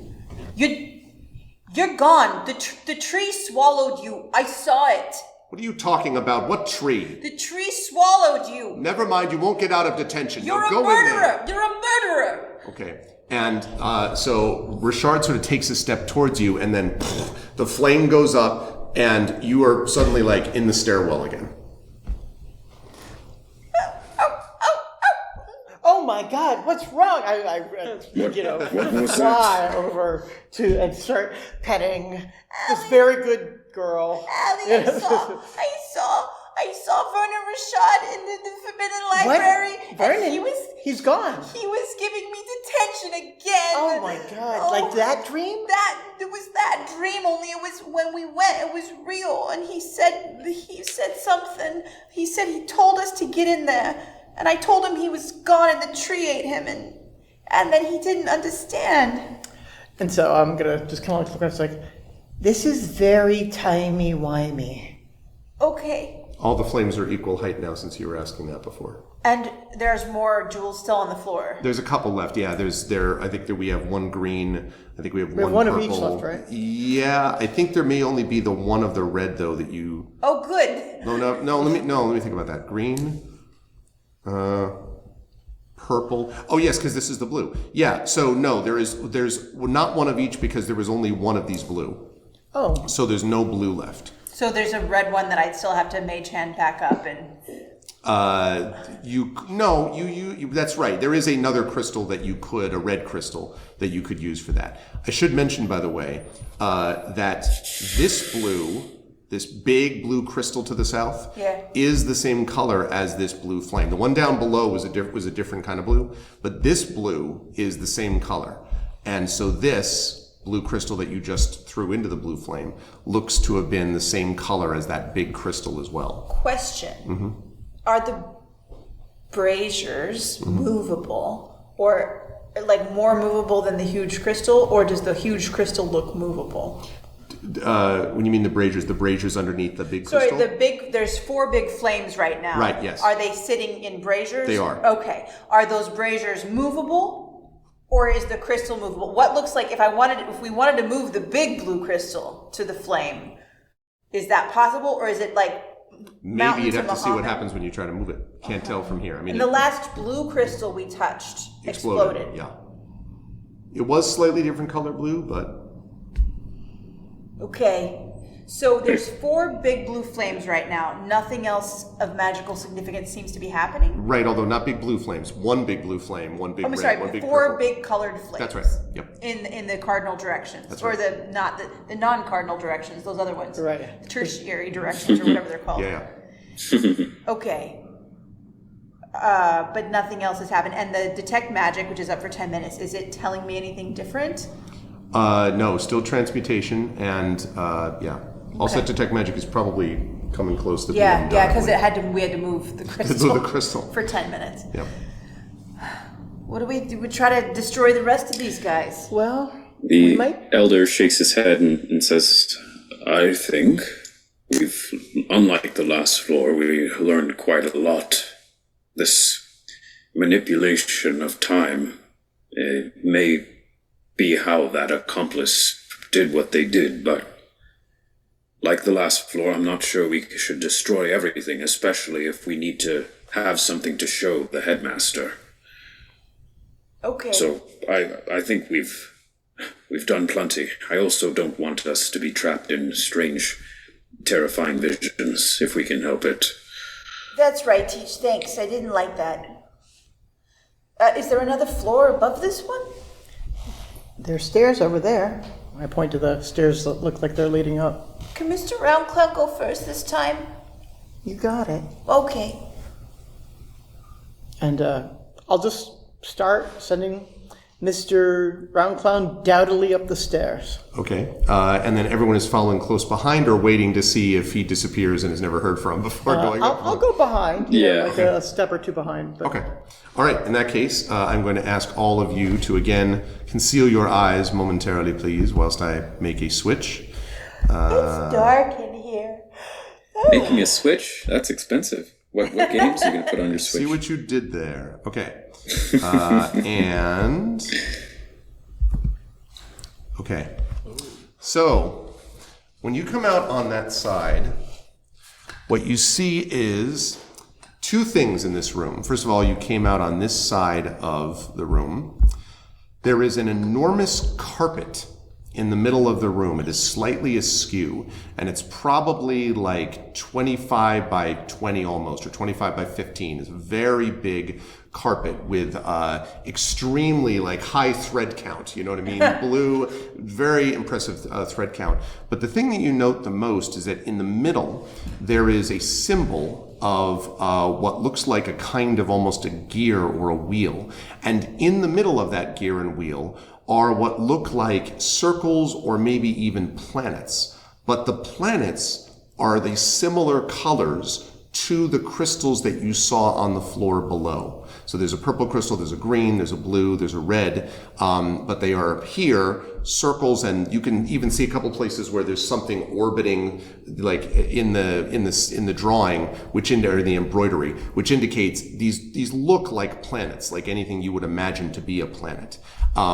And yet they are sitting, and they seem to be, the whole thing is embroidered into the rug. It doesn't seem to be three-dimensional from what you can tell. There are two lanterns that are set on it, one to the north, one to the south of the rug. And then there are a couple of barrels in the southeastern corner of the room and the southwestern corner of the room, and more stairs across the way. The lanterns are unlit? The lanterns are lit. They are glowing sort of a faint white. But you would guess probably ever glowing again or ever Right. burning type of lanterns, yeah. Right. It's interesting. We've had a celestial object 2 floors down with the crescent, and then we had like a planetary like features, geographical features, mountain, forest, Hearthglow, and archipelago, and now we have a kind of like wider, like upper view celestial objects again. I don't know. So as I enter, I'm going to point Mog towards the barrels of sit, like, I think your crowbar is calling. That's right. Whoop. And then I'm going to check for traps all the way over to the barrels, skirting the scary looking rug. Okay, so staying kind of down in this way and trying to stay over here, like so that you avoid. Yeah, and like you said, it's askew. So we're askew of what would be center of the room, or Yes. askew from like, are there dust marks that look like it had been moved from where it had been? Make an investigation check for me. Okay. 23. Yes, it does look like it's been moved. Oh, guys, this rug's been moved. I can mage hand it, but first I'm going to look at these barrels. Mr. Roundclown is strong. He could try to lift it and see if there's something under it. Oh, God, let me hide behind the barrels first. I'm going to duck behind the barrels. Well, the easy. We're not gonna do anything without consulting each other. Yeah, talk to Elder Hanu, because he knows everything. I will crowbar open a barrel. Okay. When you crowbar open a barrel, what you find in it are many I believe it is pronounced skeins of thread. Skeins? Skeins, not yeah. skeins. Damn it, skeins. Skeins of thread and like bolts of cloth and so on that seem to be the same kinds of threads and colors used in this rug. On both barrels have... Oh, this is very expensive looking fabric. And it is, by the way, extremely expensive looking. Her detect magic is gone at this point? It's... Okay. Sorry guys, it's a Ghana. However, if we think I don't need a high level spell, my high first level spell, I have one left, I could put it back up. I have some juice too. Oh, We really need I'll it. let you do it, Wilhelm. But you know, we can wait. hold up, yeah. Okay. If I touch it, does anything happen? The rug? The thread. Oh, the thread, no. Thread, the cloth, very No, rich. except that, it's like, this is like fabric that in the store that you might have frequented to borrow things in your youth. Not that ever happened, Mog. I'm from like a mud hole. Yeah, but I like- wouldn't even get past the doors. Yeah. But I mean, like, once you got to the city of Hearthglow, I don't know, city around Hearthglow. Yeah. But in any case,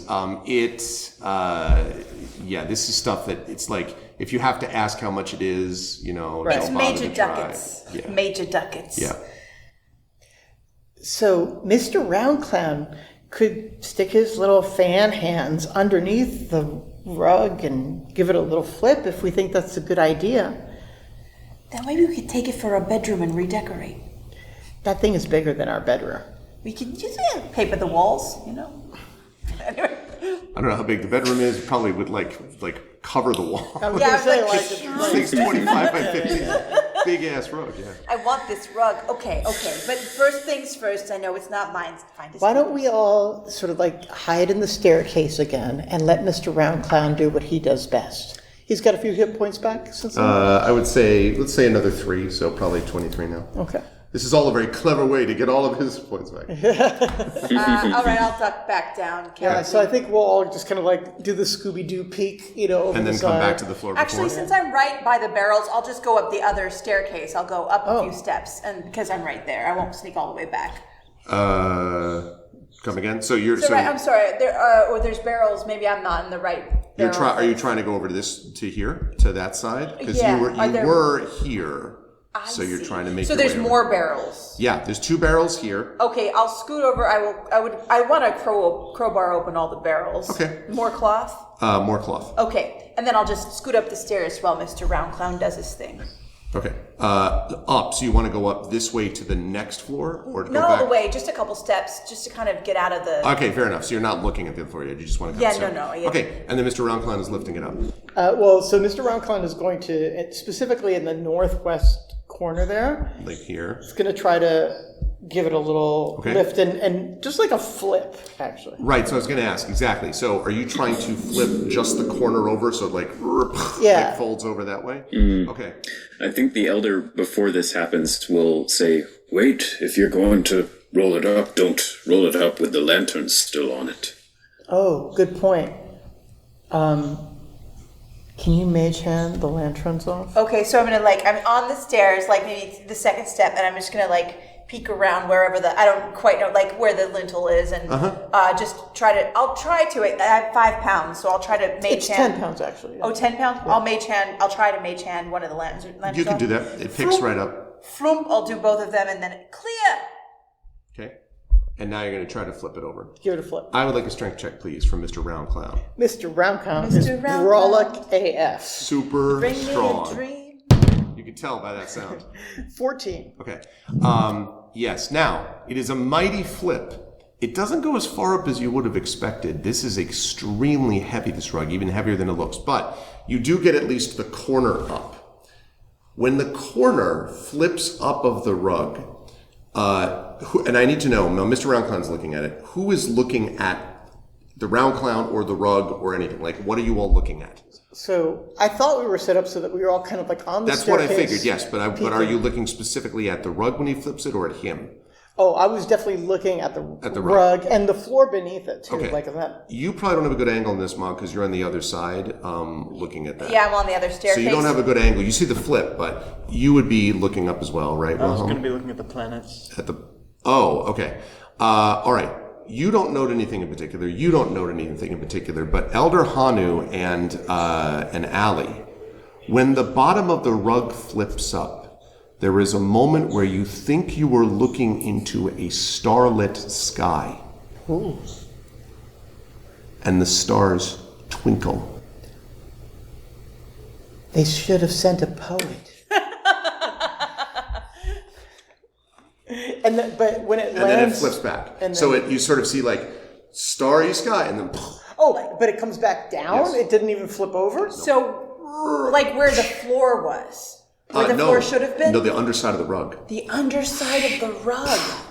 So, this looks like some kind of portal to the stars or something. Beneath that rug, I saw space. Yeah, and in fact, Mog, you could, and this just struck me, the floor below the rug, which you could see, was just floor. Oh, whoa. You saw space? On the backside of the rug, yeah. Like a beautiful starry night. Can I take a ball bearing Okay. and throw it onto the rug? Sure, the top side of the rug. The top side. Okay. Yep. Does it just land there? Can I take another one and throw it where the planets are? Yes. Nothing? Nothing. Hey, if the bottom is space, if the whole rug flipped, do you think in the middle is like planets? Mr. Round Clown is really strong and he barely budged it. I don't think we're going to be able to flip it. What if all of us tried? My sense is we're not going to be able to flip it. I'm wondering if we need to grab some gems from below and put them in where the planets go. That's very possible. Well, that is possible, yes, but there's one crystal we destroyed all of it, or the last copy. We also, though, have the powder. Are there missing planets on the turnstile? Not from the colors. All the colors that you saw down below are represented in the planet, the wheel of planets you see here. There was one color that wasn't replicated, right? And we destroyed that one. Is that right? That's right. There was one that you didn't have two of, and right. Whoops. But we have the powder. We could try to sprinkle some of the powder to match. I think, Wilhelm, you have the one that was destroyed that was blue, right? The purple. You had purple. Who has blue? I collected some of the blue. We were talking about collected all picking up the the things, I dust, believe. so. Right. I thought you had collected all the dust. Oh, yes, I believe we have everything. Okay. Do you want to try putting a little blue powder? Yeah, I'll put some on each of the planets. Okay. To do that, you're going to have to step onto the rug. Major. I gotcha. I'll mage hand my magical mage hand over. And this is the purple, so I'll go No. Well, the blue I thought we were gonna do. We're doing the blue? Give me the blue? We'll do blue first. Blue. I'll Okay. It just lands on the blue on the planet and stays there. purple. Oh, you know what? With incantation I have woman, send this magic hand into motion. Oh. I'll cast it too. I always just like, and the Right, green okay. is the one that had been winking in and out, but we collected the green too, and then I'll put the green too. Okay. Yep. So you do that. And was there red dust after as well? Okay, so Yes, and I assumed you collected that too. yeah. Same. You now have these piles of powder, 4 of them, I believe, sitting on the various planets that correspond. Nothing happens. Inert. I think we messed up, guys. I'm gonna take my hand and I'm gonna push the thing and see if things start to move. Oh, the wheel. So it's two. It's embroidered into the rug, so it's like 2-dimensional. Yeah, it's Oh, not. It's gotcha. not 3-dimensional. It's 2-dimensional. I see. Things do move on there though? No. Like orbiting? No, they Only don't when you orbit. The flip only it. thing that moved was on the underside where you saw the stars moving. But on this side, it's just there. It's just static. Okay. All right, give me a moment, Mr. Round Clown. Yes. Will you please just try to hold the rug up? I'll try. Right. How about right in the middle, so we can see what's in the middle? I don't understand. So he flipped the edge up, but what if he did the middle, like you The know, middle edge? Yeah, kind of near, where your pointer is, Like that. and so if we Sure. could see to the because the shortest path to the middle. Good idea. And I'll have Mr. Round Clown walk there. Is he now important? Is he going to be on the side of the rug, flipping it up from the outside of it, or is he going to stand on the rug and pull up the edge? Well, he has fans for hands, so he can't. Yeah. Right, It would be difficult for him to He'd do be that. tremendous in a pizza parlor, by the way. Yeah, exactly. Like just Yeah. like Hey, what do he you is want? a two-handed pizza peel, So you're going to have him flip his to calling. the outside. but not flip this time. Lift. Okay. Strength check, please. I'll take athletics too if you have that. Say that again. I'll take Dear athletics God. too if that's better. I think it's the same for him, but it's still a good roll. It's 21. Okay. So yes, he lifts it up, and as he lifts it up, Mr. Round Clown has this moment where he's holding up the edge, and he sees the stars, and then his hands disappear, and the rug lands on top of where he used to be. Mr. Round Clown is not there now. Mr. Round!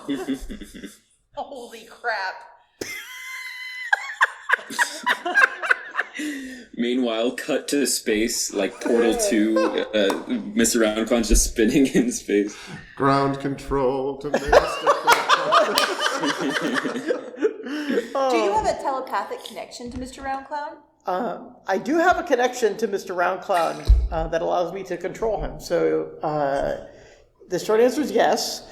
I don't know if it works between planes. I mean, have I lost? Are you able to? This is important. Are you able to communicate with him? Like, I know you can command him. Like, does he go?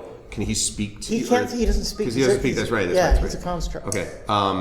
You can't sense through. I mean, you do have a connection with him still. Like, I Right. mean, you sense the connection. I'm gonna just command him to walk toward me. I don't know because he can't tell you if he's doing it or not. Right. I just want to see if anything happens. Like I see movement under the rug. So I desperately said, "We gotta lift the rug. We gotta get him out. We gotta get him We out." don't want you to go in space. We don't. Okay. I am Elder heedlessly Ono trying to is lift the going rug. to. He's gonna say, "I'll grab this corner. Someone else grab the other corner.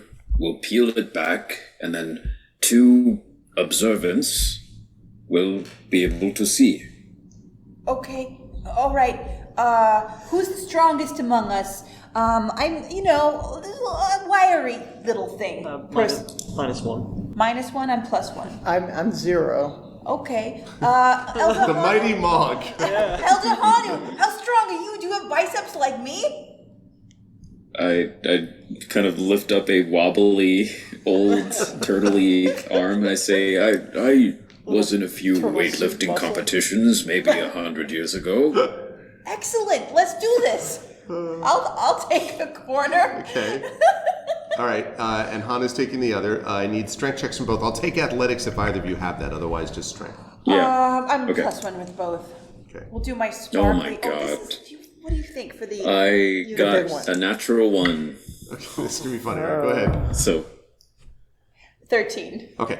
So, Mog, it's hard, but you are able to lift it up a little bit, the corner. Can I peek under and see if I see know, Mr. Roundclown? You do. So you do see the stars, but because he was holding it up in the middle, right? Right. Yeah. And you are holding up over here. So, you only probably reveal, I would say, maybe this corner, the sort of northwestern corner. So you just see a bunch of stars twinkling. There's also, I would say, the kind of sense of almost coldness from there, but not, there's no like cosmic horror reaching out for you. You're just looking into Just space. like Sub-Zero. Starlit sky, right? Yeah, more or less, but that's all. Elder Hanu, meanwhile, Elder, as you've walked through the planet for a long time, sometimes things are heavy, and there are times when things are heavier, and you might have skipped on a day a couple times, and that's. I sprain, I pull something, and I go, So I go over to Elder Hanu immediately. And be like, I'll be fine. "Oh no! I'll be Don't fine." hurt yourself, Elder Hanu. Maybe if we did it together." And I sort of like go and sit against the wall, and I say, "Give me a few minutes." Do you want to And- lift the middle up with me? Yeah, we gotta get him back. Okay, let's Wilhelm, just help us. Let's Just all don't, three in the middle. don't trap yourselves. Don't trap yourselves. Be careful. Yeah, we're just gonna take a peek, and if we see him, we'll say, "Come to us." Yeah. What I'm going to do for this is I'll have Mog, since you're the strongest, you can make the strength check. Since the two of you are assisting, I'll give you +3 because Wilhelm is assisting. +2 because Wilhelm is assisting, and I'll give you advantage because Allie is assisting as well. So +2, And roll roll twice, take the highest result. +2 and +1, so a +3 total for Yeah. me, and There you roll go. twice. Right. 19 + 3 is 22. Okay, good start. 12 + 3 is 15. Yes. Okay. So with the 22, the three of you, you're able to lift it up. Mr. Round Clown! And you can see Round Clown is literally circling. Come to us, come to us! Yeah, I Am call. I actually a tin can? And can Come! can he hear? Can he? And he's doing this, and you wonder if that's because you told him to walk towards you. Oh, and he's yeah. He's like So breaststroking. for those of you at home listening to this, Round Clown is rotating in space apparently, and is sort of swimming, attempting to make forward motion without much success. Elder Hanu, do you have some rope to throw at him? I'm already sort of like half in my shell as I'm recovering from my pulled muscle. And I dip an arm entirely in my shell, and it comes back out with 50 feet of rope. And I throw it towards you guys. Well, it would have to be toward him because our hands are full. Right. I say, yeah. Wilhelm, I think we got this. Can you rope Mr. Round Clown? If he can reach it, I'm gonna send it in there. Okay. Keep feeding it. Okay, so... I mean, how many light years is he away from us? Good question. No, it doesn't seem to be that. Go ahead and make a dexterity check for me, though, because you do have to send it in the rough direction of him. Yes. It's a 12. Okay. That's probably enough. It goes sort of like drifting towards him, and you, I assume, command. Yeah, it's like... So yeah, he fans the edge of it. And if we're pulling him toward us, or if you're is he weightless in space, basically? Mm-hmm. Okay, until he gets to our. That's another problem, but yes, he sort of goes towards you. You have this moment of, I want you all listening to this or watching this to imagine the 2001 Space Odyssey music as Mr. Round Clown gets larger and larger. Boom, boom, boom, boom, boom. It's like dun dun dun dun dun dun. Oh my god! Oh my god! Oh my god! When you get him here, he. Pow, and like lands out and is all of a sudden weighted again, clangs onto the floor with this thunk, this mighty thunk, and kind of rolls over. I am going to need dexterity saving throws from the three of you because you were standing up trying to hold something. Okay. And or throwing things. Let's see. I'll do metal since he's metal. It's a 12 here. 12 here. Okay. Yeah. Sorry, where are saving throws? Oh, up here, right? left. Yeah, I got an 8. Okay. The two of you, I think, are able to sort of make it out of the way. You, on the other hand, much in the way of a bowling pin that has been hit by a bowling ball, you are knocked over, and you are going to take actually 4 points of damage as he just bowls you over. I was there trying to catch him like a mama. Yeah. Like, you did catch him. Yeah. He rolls over. Yo, you got him. Like, Right. And the carpet, the rug falls back over. So that it's just the top views, So I put my thumb in my mouth, blow really hard, and re-inflate myself to 3 dimensions. Yes, exactly. Like this. And then I see him, and I run immediately. So I was like, oh, Mr. Roundclown, you're Does she okay. take cold damage? No, he doesn't. I imagine the fan on the back of it. Right. No. The Sub-Zero metal? Right. It's a good question, though, but no. And then I immediately run to Wilhelm, and I go, you did it! And I give Wilhelm a big hug. And DM, I would like to make a wisdom saving throw to see if I can contain my dragon. Oh, I would love it if you made such a saving throw. Okay. What kind of difficulty would you give this? I don't know. How emotionally invested are you in thanking I am Wilhelm? feeling euphoric and overwhelmed and... Sounds like a DC 15 to me. DC 15. Okay. So that's a 4. Okay. So my moo explodes, and the 6 dragon heads come around me as I'm hugging you, start showering you with kisses. Basically, it's just like they burst out. They're basically like the size of like Hydra heads, and they just go. I would say like for about 6 seconds, like around. It's like. Do you take like 50 psychic damage from this? Does your breath weapon escape you? No, I don't think it's a breath weapon. They just start kissing. I know that you have a confusion breath weapon, and I didn't know if you were just like euphoric and breathing your euphoria to the world. Well, like what I'm imagining is like just like my control window. And Oh, just yeah. like, I'm Your just Tiamat heads. So a multi-headed dragon thing is right along with Allie. Yeah, Is and so I immediately once that passes, I'm like, I'm so embarrassed, and I cover myself. I kind of grab the shreds of my movement and I start running downstairs. I'm gonna very calmly return to the barrel with all the expensive cloth, shoulder a bolt, and follow you. I'll be right back. He's going to. What is happening? like Wilhelm just standing there, like what? As everyone leaves, just like. What Elder's does going Elder to shout Hagen and say say, to Wilhelm? don't trigger anything. What? And he's trying to get I didn't up, even and know what he's that still- was. I don't either. I'm just gonna try to find my friend downstairs. What floor are you running to? I'm exactly? just like running as many floors down as I possibly can. I mean, you could go all the way down. It's Yeah, up to I'm you. going down to the first floor and just like pressing myself against the door and being like, what the hell was that? I'm going to just calmly come down, roll out this bolt of expensive cloth, embroidered, whatever. I have a I have a disguise kit, I'm just kind of and I have an extra set of clothes, and I'm just gonna sort of be like, the muumuu was fine, but we can do better. And I'm just gonna maybe as much as I can drape you, safety pins, belt, I'm gonna sort of make you a little outfit of very expensive, fabulous celestial cloth. And just dry your tears and Yeah. I don't know, take care of I you. was just like, I didn't mean to do that. It was awesome. And if he doesn't think it's awesome, he's not worth it. That's my opinion. Can we cut to the 4th floor and find out what Elder Han and Wilhelm are talking about right now? I really don't even want to ask. My eyes are old, but I'm pretty sure that was an entire coterie of Tiamat heads that just came out from there. That is extremely troubling. Still don't want to ask. Is that something we should ask about?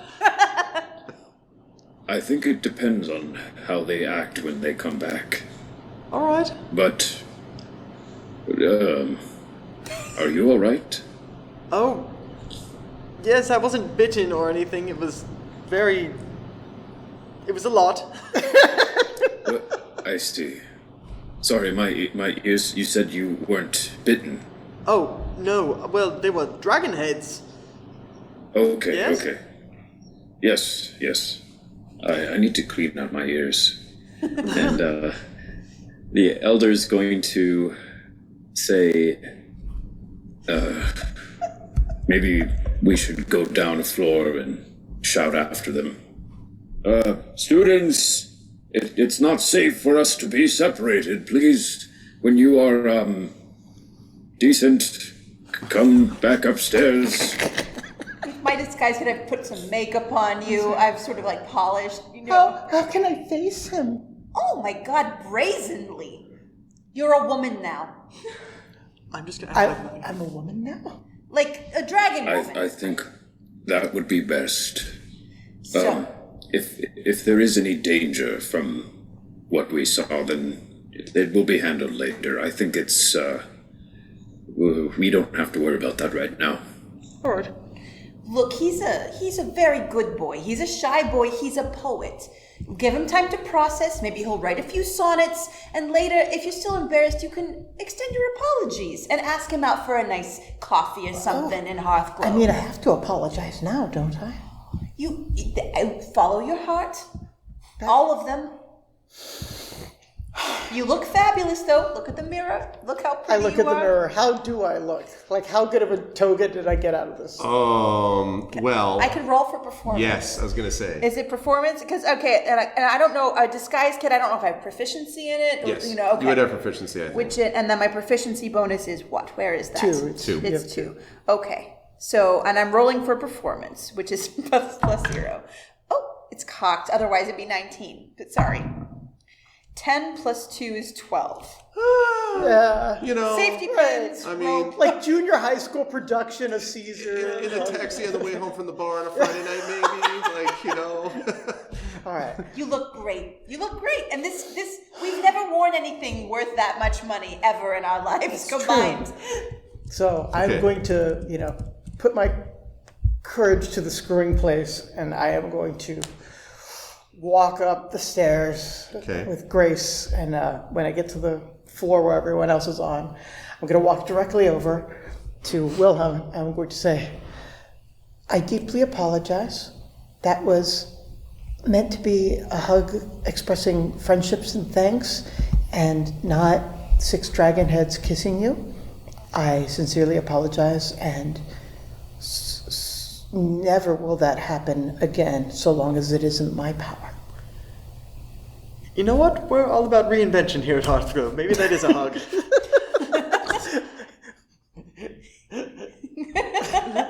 Excellent. This is great. I think I snort some of my own confusion.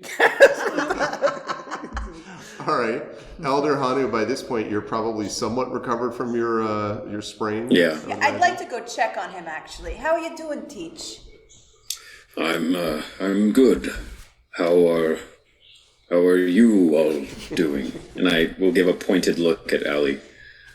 Alice, look how gorgeous she looks. I mean, you don't have to think she's gorgeous, Teach. I think she's gorgeous.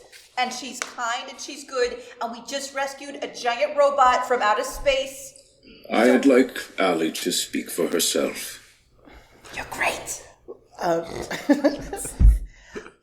I am great. You give her 2 thumbs up. Yeah. All right. And Elder will use his staff to stand back up and say, shall we continue then? Yeah, I mean, have we finished here? And I'm checking Mr. Roundclown now and seeing Okay. he's okay. He's probably got another 2. That all experience. Maybe he's up to 25 now. Yeah, as I'm checking, it's like, so we know that this carpet has huge powers to probably teleport. Maybe we messed up the gems. We could try to grab gems and do things, or we could just hold off for now and just report to the headmaster. I'm of a mind. I'm not sure there is finishing in any of these rooms. I mean, I think maybe our goal is to learn as much as we can, but at a certain point we could experiment forever in every room. I'm curious to see how far this goes. I'm wondering if we reach the top of the tower, perhaps all the answers we've been looking for will be there, and then we'll just sort of be able to go down and solve things as we return. That's smart. I'm not sure. I'm feeling anxious. Every floor we go, there's only no answers, but more questions. And I want more answers. You know, it reminds me of the Forbidden Library. There was a trap there that went into outer space as well. There was a lot of magic there of this like high, strange variety and time going all the way back in history. It's as scary as that library, just more vertical. Yes. All right, well, I'll go first this time. I'll check for traps on the Oh, stairwell. Mr. Roundcloud should go first. But I can check for traps, and Mr. Roundcloud can't really. True, just be careful. He'll be right behind you. Right behind me, and if I see anything, I'll hide behind him. Okay. So go ahead and make an investigation check. We're going to see if you can check for traps on the way up the stairs. Investigation 18. Okay. Oh, thanks. Okay. All right. You think you're fine. You don't notice anything in particular up these stairs. I'm going to ask everyone to close your eyes again as I switch up maps, and then I'm going to bring you over to here, and you can now open your eyes to see that there is another rug and two more flames, but it's a very different kind of room. This, again, you come out on the northwestern side of the room now. Each time you're alternating, the way this... I'm sorry, that's wrong. The southeastern side of the room, because you came up from below. And there is a huge purple rug, not quite as big as the rug on the floor below, with two blue flames, like the ones that were a couple of floors below, burning but at a much lower height. You don't see any crystals in this room, but you do notice that the rug, which is made of a beautiful embroidered purple, and probably some of the purple cloth in the thing, Mog, that you found on the floor below, there is also a wooden chair on the southern end of the carpet. And at the northern end of the carpet is a large, I wouldn't say all the way to the ceiling, but at least 8 foot tall mirror. And inside the mirror is a swirl. It's like swirling gases or mists in the face of the mirror that you can see. And the chair is directly across from Directly the mirror. opposite it. Across that rug. Would the chair hold something as big as Mr. Roundclown? Probably. It might creak. Well, I'm Mr. Roundclown is picture. Can he sit? Yeah. I mean, it probably could hold. You think it looks like a sturdy wooden chair. The question really is whether he could fit in it, because he's kind of rounder. I'm so strongly tempted to sit in that chair and look into that mirror, but I don't know, Teach, what do you think? It's like the fourth we've gotten from the elder. That sounded very positive. That sounded like a yes. That's his no. Oh. Are you sure? Pretty sure. Okay. I don't know. Should we? Probably not. Do I want to? Yes. But we have to be able to report back, right? We have to have something to report. What if we just try to get to the top first and then work our way back down? What if we won't be able to get to the top without knowing things in this room? We won't know unless staircase. we are stopped. I Zach, think can you say that again? I couldn't hear you. I'm sorry. Oh, if we can learn as much as we can without sitting in the ominous chair first, and then I think the smart thing would be to just continue upwards. This is steadily becoming a maze of questions. The two braziers here, the blue color where we put a gem before and it made it go... It seems like a similar blue color, yes. Can I walk to behind the chair, standing directly behind the wooden chair, and look in the mirror? Like, obey the letter of the law? When you stand behind the chair and look into the mirror, you just see the same swirling effect. And it doesn't, you don't feel like I'm being sucked in. It just, it's interesting to look at, I guess, but it's just swirling black and white. Okay, I'll report that. Nothing to see here, same thing as before. I bet if we stuck some gems in those braziers, some kind of super demon would be in the mirror. Oh, what if you just sat in the chair without any gems and looked in the mirror? I'm not going to do it, Teach, don't worry. Can I kind of toe up the edge of the rug and see if there are stars underneath it? You probably need to do a little more than toe it up. It's smaller, but you need to pick it up. It's not a big check. I'd have you make a small little check. Okay. But yeah, go ahead and make a quick strength check. It's not a difficult one. 18. Yeah, you easily. So it looks just like a rug. No stars here, everyone. You're okay, Mr. Round Clown. Mr. Round Clown shits his pants. Little ball Since he bearing. has none. Little ball bearing fall to the floor. Jeez. Amazing. Oh my gosh. Do the flames do any of the whoom, whoom, whoom sound? They do not hear. The elder rushes, which to him is a normal walking speed, to the other set of stairs, and he shakes his head and he says, I think I've had enough. Forgive the allegory of this clown house. I think we should go as far as we can until we start. Well, yes, see if we reach something. Okay, Teach. Here's a question, though. What if it just keeps going on and on and on? Then we do have to turn back. Okay. All right. Well, I'll go ahead and check for traps again. And I Mr. kind of Round Clown give second. like a last longing look over to that To chair. the chair. Yeah. Look at the chair. Just a simple wooden chair. Just a simple wooden chair. Okay. No barrels or boxes or anything in this No. room. All right. I'll go up.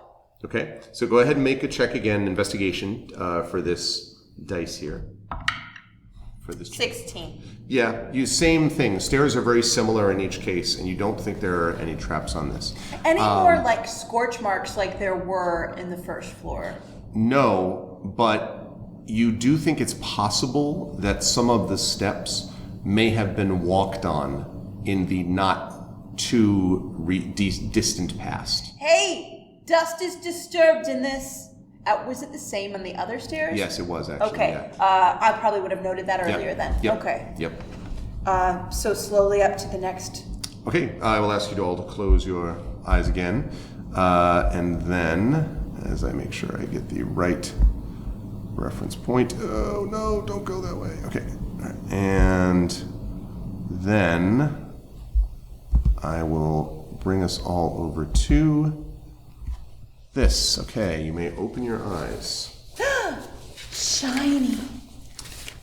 This room has a bed in the middle of it. The bed is slightly askew, and it is sitting in the middle of what looks like essentially a star, almost a little more than a pentagram, that has been drawn on the ground in, again, glowing ink, but not blue.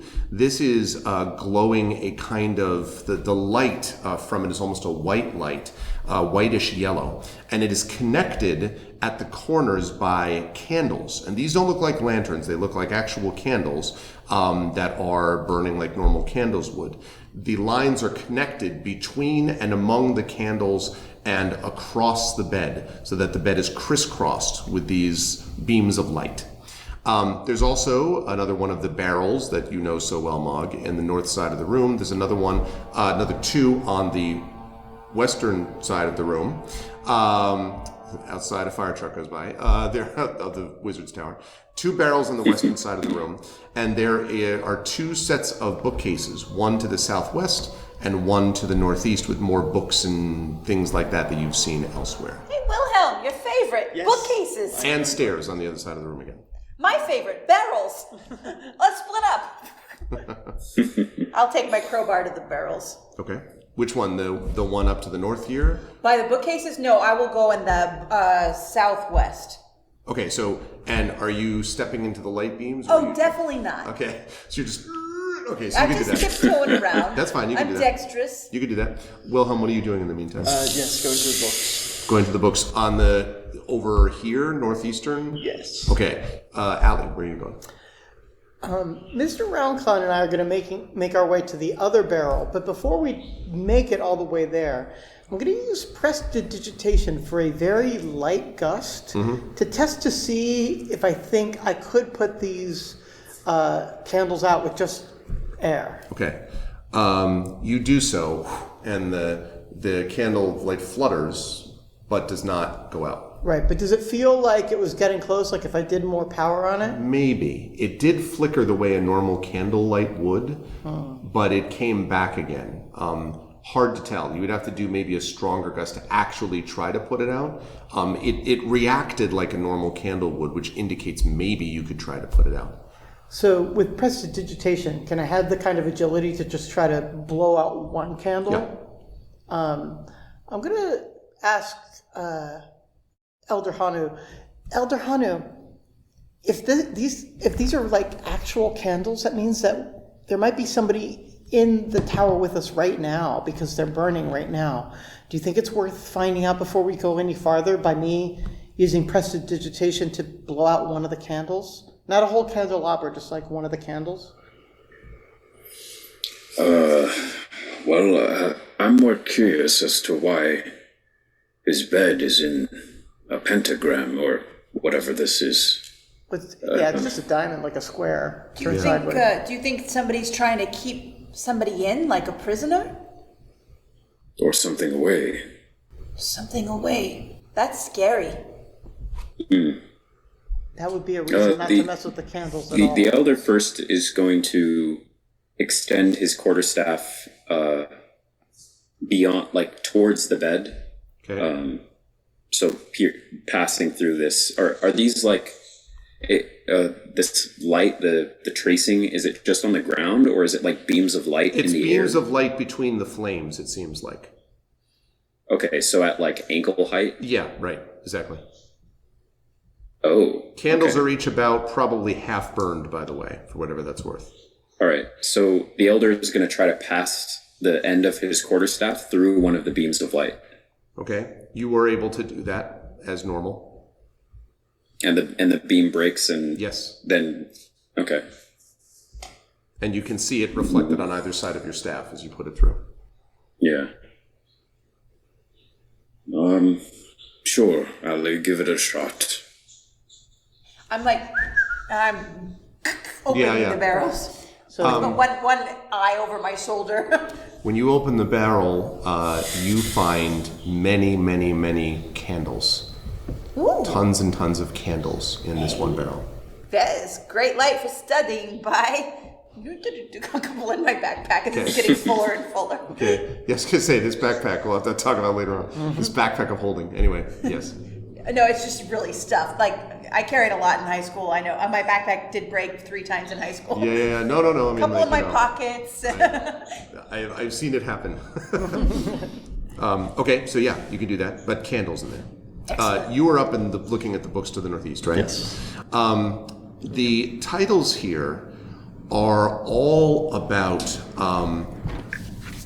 there are titles like protection from the celestial to the demonic.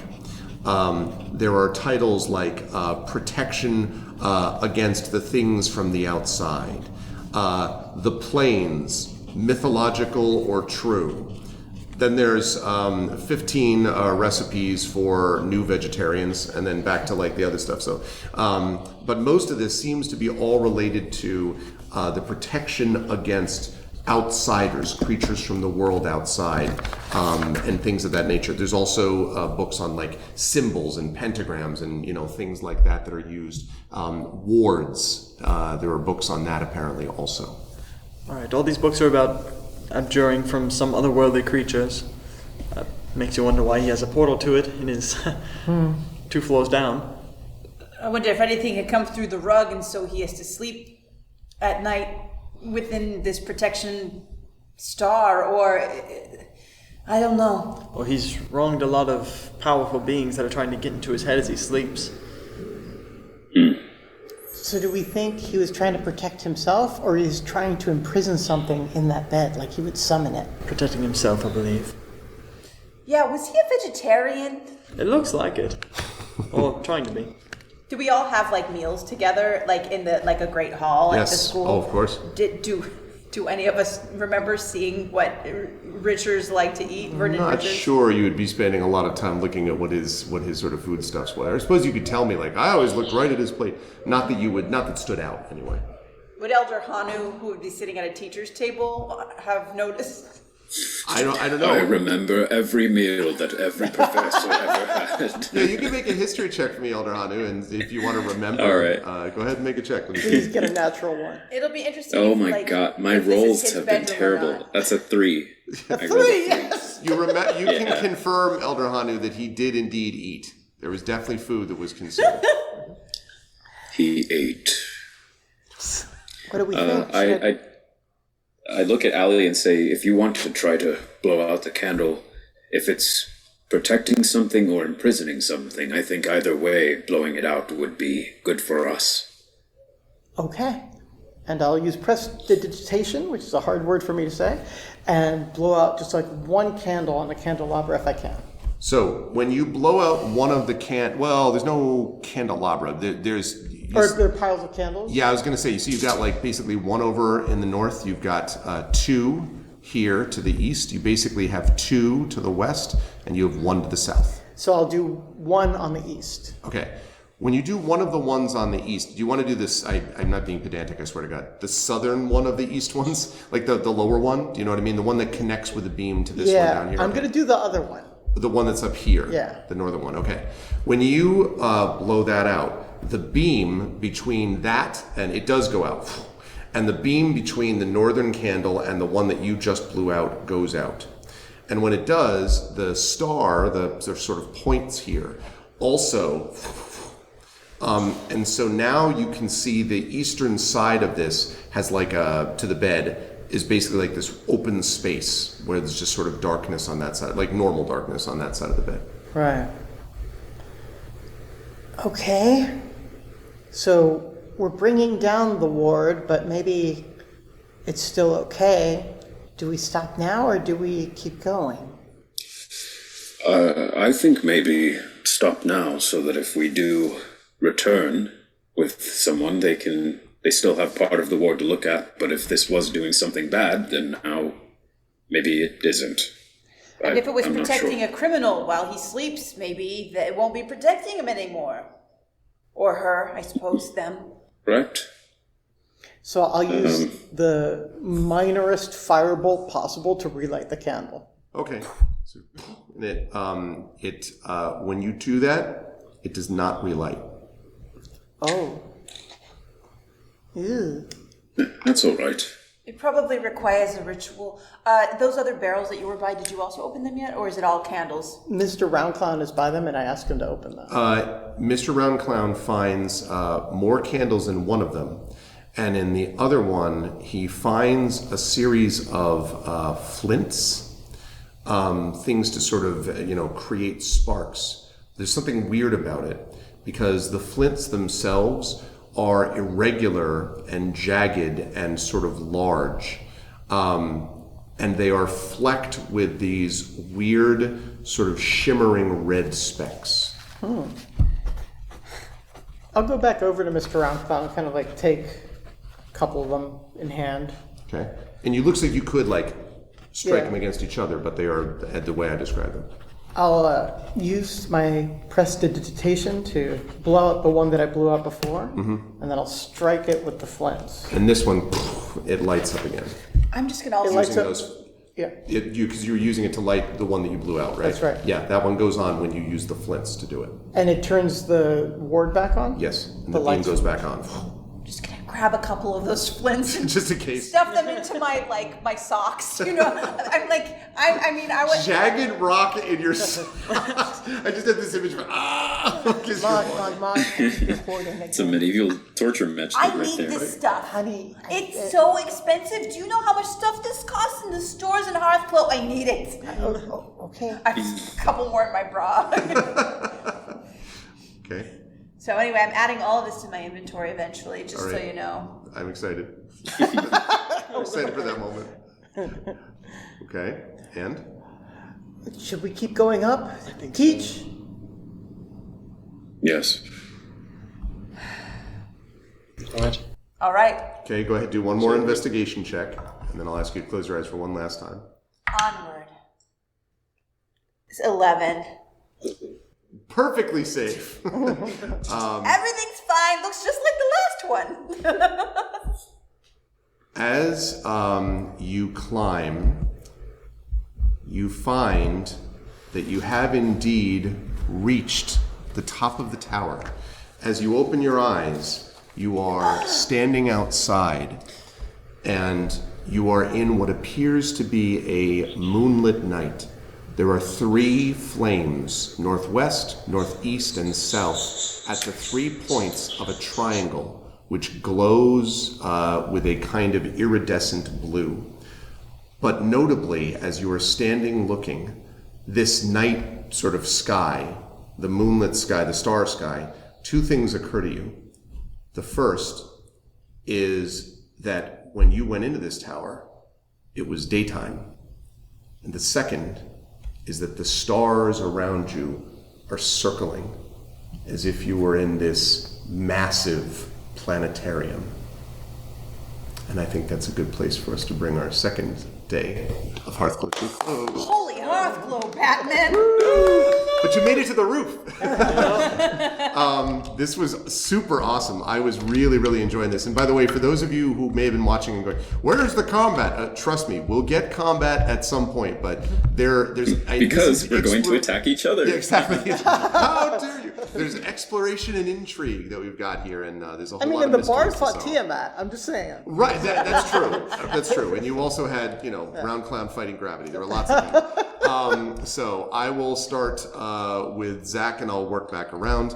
Lovely work today, Zach. Elder Hanu did sprain a muscle and failed some history checks, but otherwise was doling out some advice. And I love the fact you're just like, but perhaps we shouldn't mess with the ritual device of doom, all that stuff. How'd you feel about today, and where can people track you down when they hear this?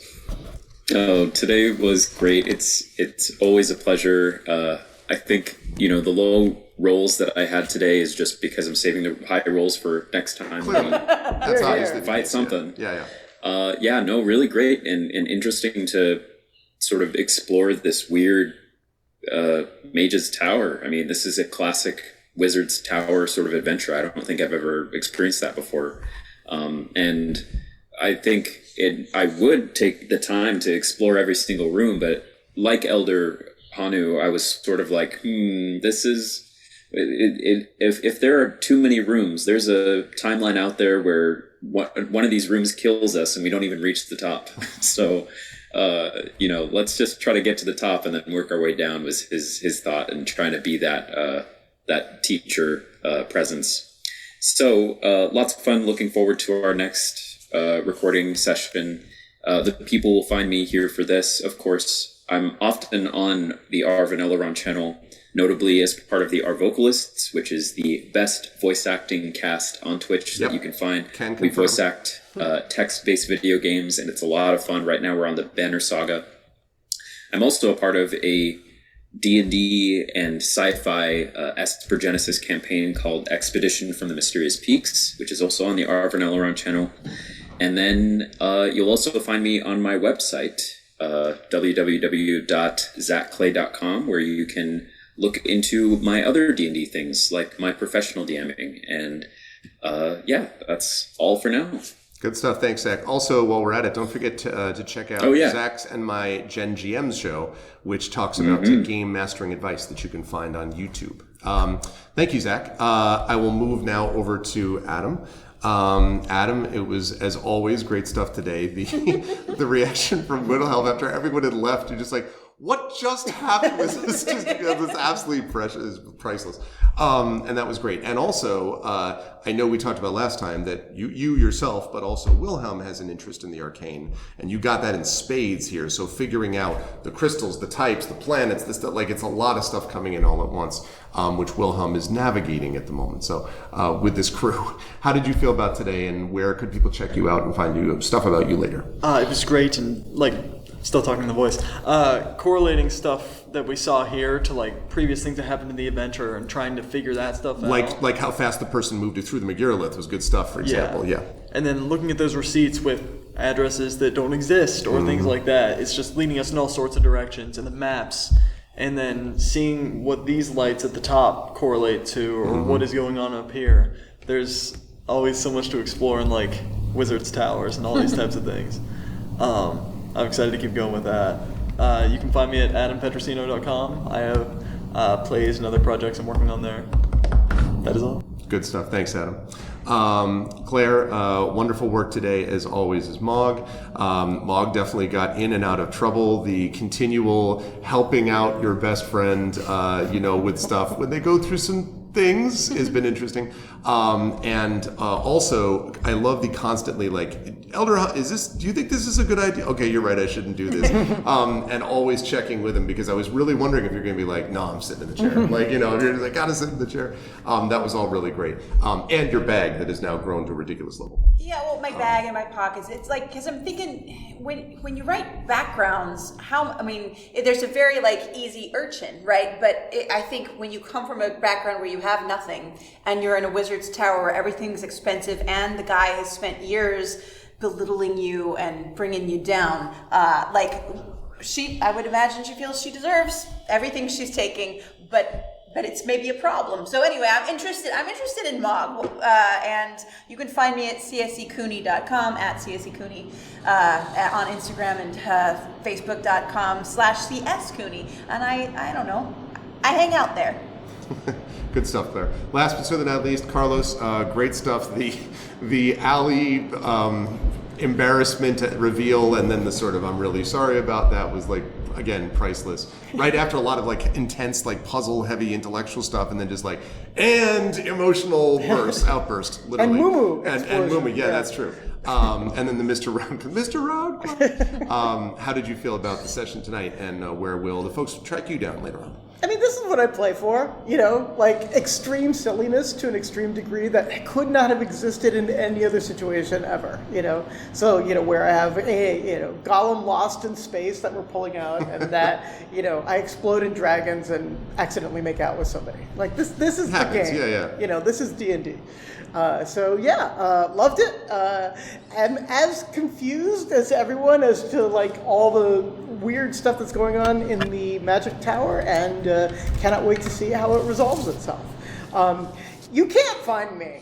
I'm like the knight. I would say the next thing I have coming out is probably in October. You'll find the Comunidades anthology for Robbie Reyes coming out. And I'll have a story in that. I have a bunch of stuff I'm working on, and you'll see me or hear me on the podcast next month. Good stuff. Thank you, Carlos. And you will find all of us on that podcast. You'll find me on arvineleron.com as well. And a quick reminder that we not only have now a playlist over on my YouTube, youtube.com/arvineleron, but also I'm going to have up on arvineleron.com very shortly, in fact, probably by the time you hear this, I will have a page, which is the Hearthglow page, which will have not only cast pictures and bios, but will also give you the all previous video recordings that we've done of all of this as we move forward. And if you are enjoying this, again, please let everybody know that you can spread the word. Please let the folks at the Klein, who again, we're grateful to the Klein Memorial Auditorium for giving us the space to record this. Please let them know, because we would love to do another event that finishes after this little investigation thing that would be beyond the Forbidden Library. That may be what this is leading to. But thank you for being with us. Thank you for listening. Thank you for watching, and we will see you all down the line. Bye, everybody. Bye. Goodbye.